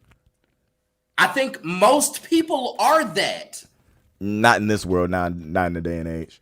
I think that we're misconstruing what we see on the internet, and you know what I'm saying, shit like that. Most people want to be in relationships with somebody that they are emotionally tied to. That's generally how a lot of people. That's how it's been. A lot of people, including women, don't get emotionally tied until after they have sex. First of all, I don't think that that's true. I think that if you're good at something, you should do it. So, the fuck? Jesus. Like, why wait till you like some bitch? If there's a bad bitch, like, I mean, I ain't saying go fuck any bitch like a bunny rabbit. Just go from bitch to bitch. And, so what you're saying is at some point that we're gonna get a rating spike because they're gonna try to cancel me because I keep on saying bitches. I'm gonna be totally honest with you. When we hit the group chat later, that's already happening from the previous conversation about the white women. Oh, I'm sure. Oh, yeah. Makes sense. Makes sense. that makes a little bit of sense. Yeah. Yep, Karens. Yeah. Karens. Yeah. My inbox went sour real quick. That's okay. Listen, I don't care. Look, anything that I say. Hold on. Doc, AG Lee even left the room. You're welcome. And stop watching. Right. Yeah. You're welcome, Indy. You're welcome. Anything that I say does not reflect on any views that Indy may have personally in public. So listen, why did he have to add the in public? where does the authority come from where we can, because I don't want to be wrong, I don't want to offend people, but it seems like you motherfuckers are adding shit daily. New shit. Feelings daily. Like you just it's just whatever.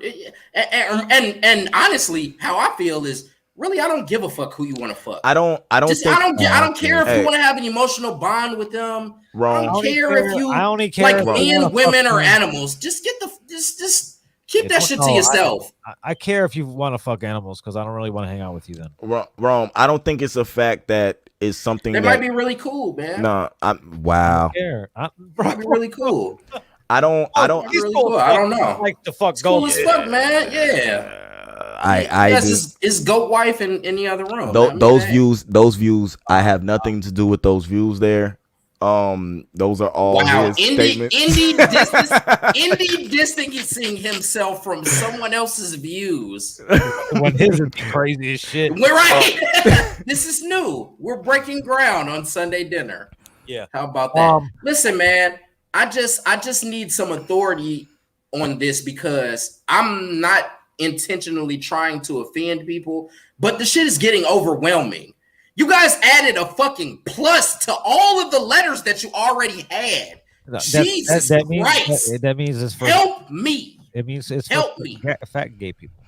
No, the plus was put there so that come cancel me, motherfuckers. The plus was put there so that you did not have to keep adding letters. So after the Q, it's plus. It's if you they're good because they would have took all the letters. No, it's not about that because no, what that is about is inclusion. Do you work for corporate? No, Indy's media trained. I know. I just love. It's not that I'm media trained. It's the fact that I have really close family members who have been dealing with this their whole life and actually went to school to be able to help. You know what I'm saying? This type of situation out. So I guess in a way I have been bring them in because I am confused. It's and Anna. I know. Yeah. I know it was Anna. Yeah. Yeah. So, but the thing about it is it's it becomes overwhelming for us who I don't really have any questions about my sexuality like that. I like women. I'm a man. I don't think they have. It just works. I don't think they had. I don't think they had questions about theirs, but it's not a knock. No. Hold on, it's never a knock against you to say that you're heterosexual, but this is something where this didn't become a big thing until somebody famous came out and said that they was demi. That's when it became a thing. It's something that people have been saying for a while, but it's like the thing that always gonna happen when somebody famous comes out. It's just like when what the hell did fucking what's her name said, the one that's always fucking ODing on drugs and shit like that, Demi Lovato. Oh, came out and said, and now see okay, what she did she keeps ODing on drugs. I know. She does but that's accurate. It's just like when she comes out and says this is what she identifies as and these are the terms that she wants to use. You know what I'm saying? Like it's a lot of people be like, just let me be gay, or you know what I'm saying, that feel a lot like you are, but they have to deal with famous people coming out for their own self-confidence thing, coming out and saying I'm you know what I'm saying, I'm this and I'm that. We'll see, this is the problem though, Indy. This is where the issue lies, because now the LGBTQ plus movement has moved so far into like there's a Netflix category for that. So now it's in everyone's face. So now what needs to be done is there needs to be some clarity about this, so that I don't get confused and say something on accident that gets me canceled, because this is happening to people. There's you know what we do right now? We do a podcast, right? Correct. There's plenty of information out there that if you're interested could help teach you or inform you about what's going on, like that category that is there on Netflix. But see, this is what I'm saying though. This is what I'm saying. You're not listening. You're not hearing me all the way out. So first it was LG, then correct, it was LGB. Now these are all terms that we have been known about, but now they're gathering. They're joining forces like Voltron, and now the plus is there. They've assembled in their final form, and they're ready to take over the world. So what is it? What is wrong? So what is it? Now there needs to be some clarity within that entire movement, so that we don't offend, so that everyone knows, so that people are cool. So that people are cool talking about it. I don't identify with that, but I'm talking about it right now, and I don't even know really what to say. I'm just frustrated and overwhelmed, because there's a lot of stuff that I didn't know about that now I'm knowing about that I can't even really talk about, because no one's explained it. They're just doing it. All I'm saying is not a hard thing to research, and they do froze in the weirdest way. Yeah, it's really not a hard thing to research at all. And if you were researching that community, and not saying that you have to, if you were a supporter of that community, you know when all this stuff is coming. It's not something that just happens overnight. It's kind of like how I know the next fucking Marvel thing that's coming out. You know what I'm saying? I know that Secret Wars is around the corner and Black Widow is coming out, because it's something that I'm always looking into. You know what I'm saying? To check out. The stuff that I do. Who the hell wakes up in the morning and be like, well, let me go see if they added another letter. If that's something that you want to know, that's something you do. That's just how it goes. If you wake up in the morning because Benny the Butcher dropped a new album because you want to go see how hot that is, you know what I'm saying? You wake up and check that out. I care about that. I don't care about the other shit. But the whole thing is the whole thing is now is you saying exactly. I'm a part of. You're not a part of that.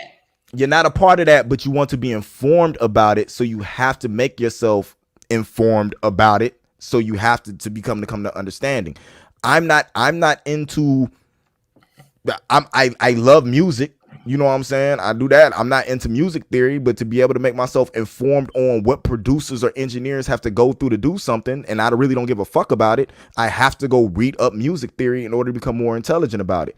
I don't give a fuck about anything that happened before Naruto Shippuden, but if I want to know why this person does this or why this person does that, I have to go back and read and learn, you know what I'm saying, what's going on, whether I want to or not.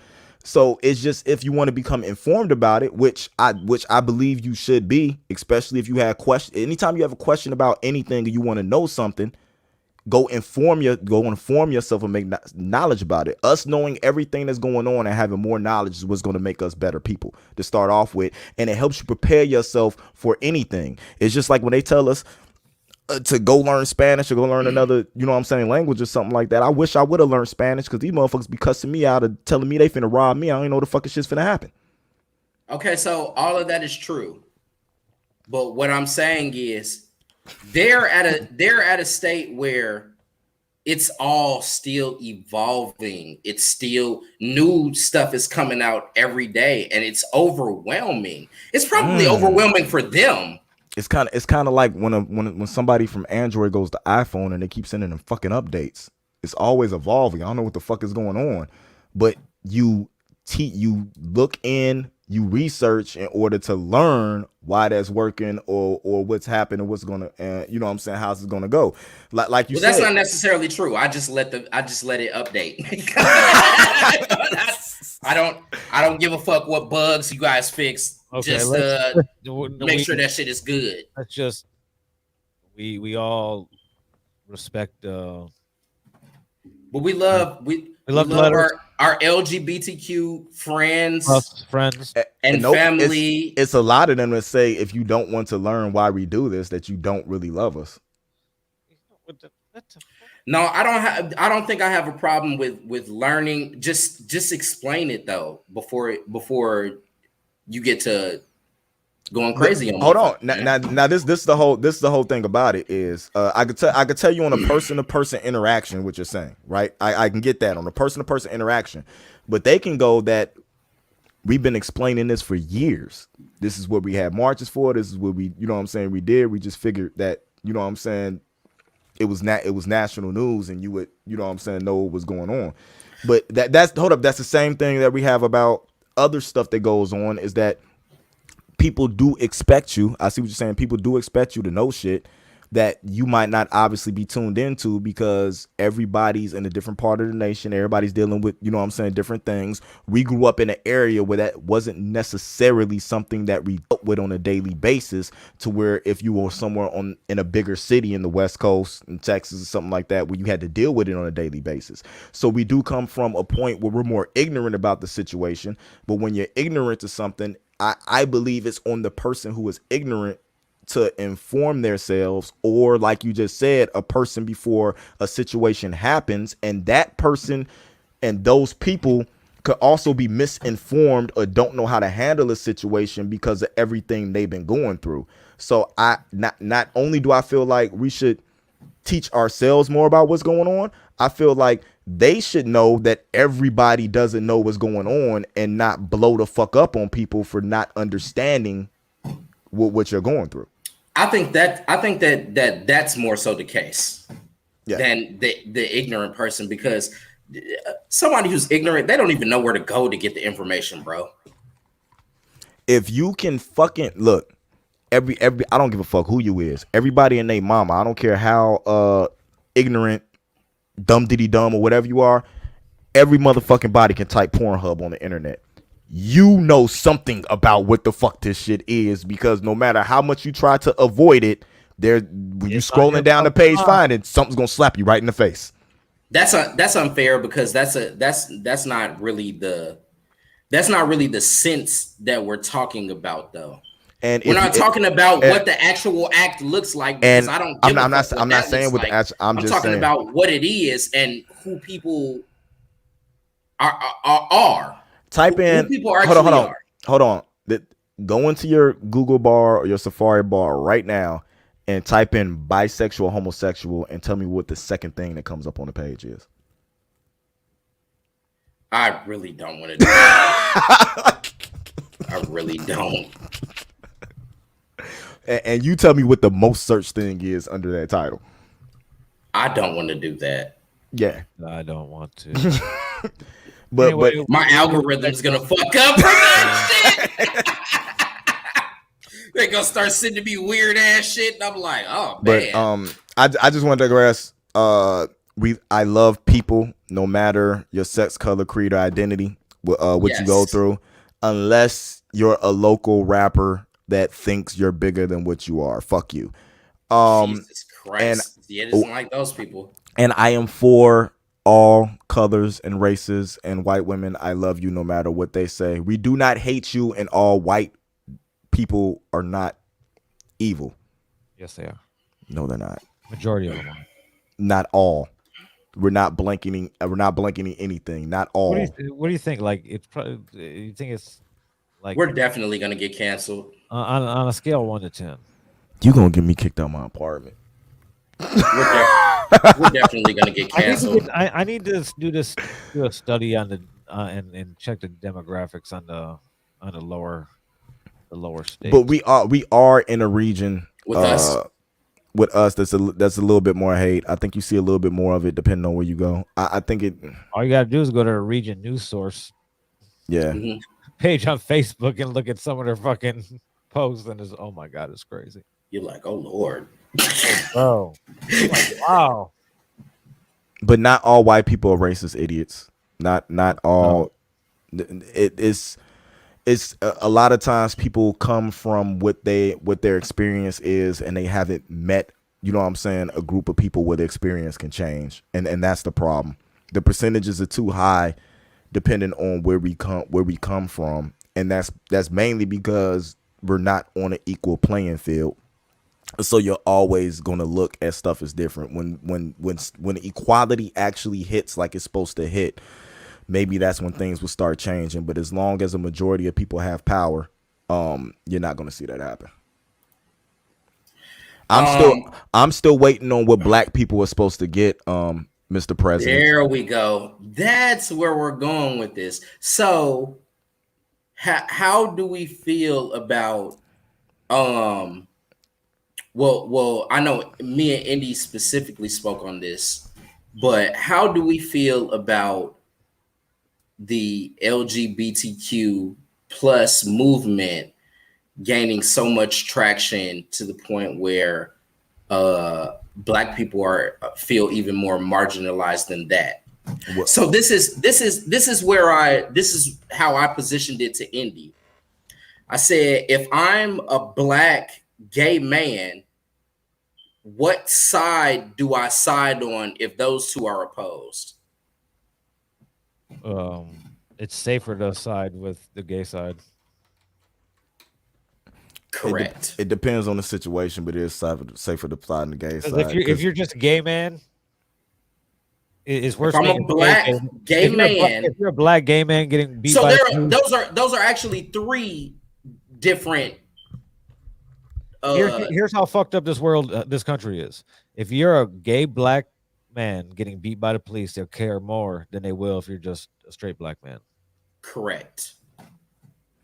That's because that's also for the fact that gay black men, there's a lot of gay black men that I know that beat a lot of motherfuckers' asses. A lot of gay black men are looked at as demasculine and feminine. And I know. Fine. But I'm just saying, all of that is fine. We the three of us know that that's not true. Well, I know. Like I said, I know. We all know some gangster ass niggas that's gay as fuck. Let's just keep it there. We're talking about the image, just like all black men in a hoodie are looked at as hoodlums. You know what I'm saying? Thieves, and you know what I'm saying? Troublemakers. Like it's an image going like that. But if he was gay, that may have been classified more as a hate crime. Ooh, that's some good shit. Than what it actually was, which was a hate crime, but it was against a black male. Well, that's because when you get across, and this is where it goes. When you get across to the black community, coming across in support of that black man, you're not really getting across to anything. But when you get the gay man coming across, correct, they have a unity between all races to come together, and you know what I'm saying, and do that. They're not gonna break up a gay protest. No. But if there's a bunch of black people, of course they're gonna come in with riot gear and tear gas and No, if you have a protest full of black gay people, they're still going to come through in the riot gear and everything like that. It's the fact that when the gay community comes together, and this is something that I give them a plus on, when they come together, they come united. The problem when we try to come together for black rights and stuff like that, we don't come united. You know what I'm saying, of all colors, and I do kind of feel some type of way on that because as a black man, we were there support. You know what I'm saying, the LGBTQ plus community when they were going through that fight. But now that y'all you guys are getting what you deserve. You're getting what you deserve coming through everything that's coming through the White House to help you for your rights and stuff like that. I'm not saying that they don't deserve none of that because they deserve to get that. But where is it when we stood with y'all to help y'all with that? Are y'all standing with us to help us to get what we need to get? These motherfuckers threw us Juneteenth like we supposed to forget about everything that we were fighting for and thing. We'll just give y'all day. Y'all happy y'all can have June 19th. But then this motherfucker who killed George Floyd only got 22 and a half years. Well, he's probably only gonna do half of that. Now, as fucked up as it is, no, I think you got to do 85. Yeah, you got to do 85%. So he'll have to do 15. It's still under 20. It's still half of the maximum what he should have got. Yeah. Yep. So that shit like that don't make any fucking, you know what I'm saying, sense to me because which is never gonna. I'm not gonna see it in my lifetime, and that's fucked up. I'm not gonna see this in my lifetime until we stand united as a people. Ain't shit gonna get done. And we all know they want to keep us divided, so we don't have any power to start off with. So that's another reason why they'll give them power because they feel like they don't have to worry about them as much as they worry about us. Because we get them what they want, they're gonna go happy and go back to their clubs and shit and have their little parades and stuff. You know what I'm saying? Like they get in the parades that keeps them happy, and they're not gonna be out in a rage. But we can't give the black man nothing. We can't give the black woman nothing because once they start gaining power and see that they can gain power and they stand out there fighting for it, they're going to be a problem. There you go, Indy. There you go. Real fast. Yeah. Is that what you wanted? I like that though. I like that though. Black power, goddammit. Okay. Oh man. Well, that's good shit though. But yeah, it can be overwhelming. I would like a little bit more explanation to it. Just help me out because I don't want to offend you. That I'm be honest with you. That I don't think I ever thought about it like that or that it even bothers me. You know what I'm saying? Like the fucking Sony trolls trolling Xbox bother me more than that shit. Yeah, like that. That's the shit that get me that the fucking bug the shit out of me and shit like that. So I think that it was just I don't even know. I forget what happened. Why I feel like this is all after show talk. Well, I just started recording. We are at 2 hours and we had 2.5 hours. Shout out to Chris Smith, who's he just popped in. This has been an interesting talk with Dre, man. Because we know. Yeah, I think the shit that I wanted to bring up, I'm not even bringing up because he's not here. So I'll save that for next week. This has been an interesting talk with him because we'll end up popping something off in the after show. But bottom line, we love all of you guys. No matter what letter you are. Not even letter. No matter what you believe in. No matter who you are, man. I'm not. I mean, you guys can say that, but I'm not. I don't like everybody. There's some people that I can't respect. We know you don't like anybody, but it's not dependent upon whether or not they're LGBTQ. Oh no, it has nothing. No, yeah. It has nothing to do with that. It's about what type of person you are. Well, if type of human being you are. Blinker, then I don't care about you. Exactly. I don't give a fuck if you black, white.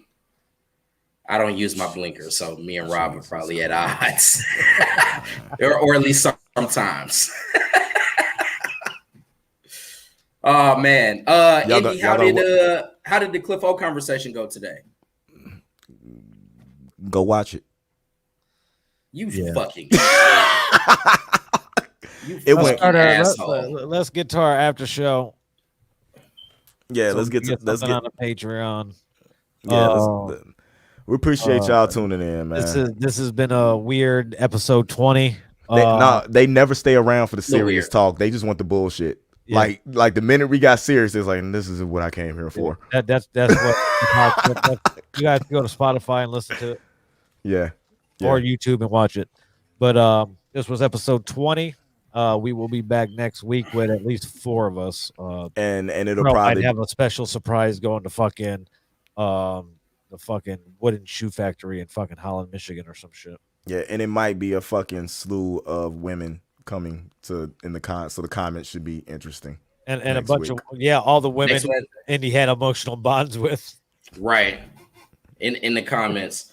I may do we may try and do live from the casino next week. Here you go. That sound it's gonna be too sounds loud. Dre was at the fucking amusement park. That shit was okay. Yeah, but he was muting his mic a lot. I'll do the same. He says, "Damn." But whatever you win, the pod gets 30%. I'm not gambling. I don't like y'all enough to give you 30%. I got 30. Damn, bro, that shit is crazy. Indy, where can they find you? You can find me as of right now. Y'all make sure y'all check out A+ Hero Report for the season finale review of Batwoman, and then the review of Godzilla Singular Point will be up tomorrow, 11 o'clock and 12 o'clock respectively. There goes that fucking fake line and rubbing off. Come on, man. Come on home, dog. It only lasted 8 hours. It's hot as hell in here. Nah, but you can also find me at Nerd Mix Alpha everywhere. Indy Uchiha, stream the music. Bro. Syndrome_TS on IG, Syndrome TS on Twitter. You can find me on the Nerd Mix Alpha on YouTube. We'll be bringing back the link up very soon. We're getting a few of those things together, me and Indy. Also here on Sunday Dinner. I don't think I have any shows coming up, but go stream my music, man. Syndrome, Trust Issues is the first album. Extended Weekend is the second one, produced entirely by Just One. Shout out to my homie and Devil's Trumpet. And I'll be drinking a lot of I'll be drinking a lot of Three Floyds.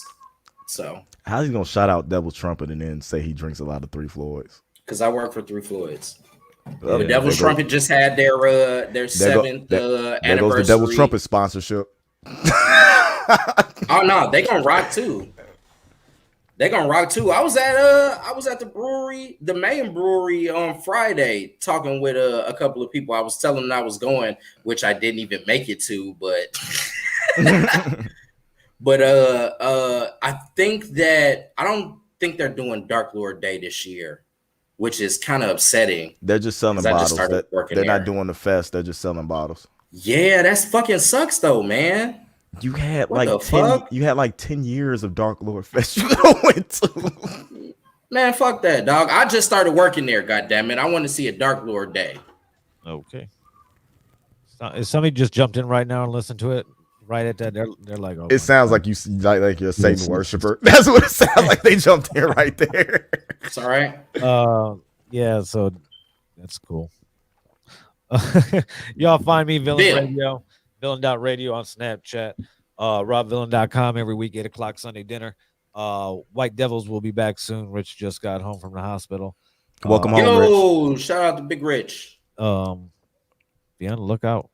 Go stream Here's a Life, Hollow Gang Bug on all streaming platforms. Fuckyoubug.com. Go stream Reasonable Drought by Stove Got Cooks on all streaming platforms. Mm-hmm. And we'll be back next week, 8 o'clock Sunday Strippers dinner. on the pole. Strippers on the pole. This motherfucker. Ain't no strippers nowhere. You're afraid of strippers. Facts. Dallas. Yes.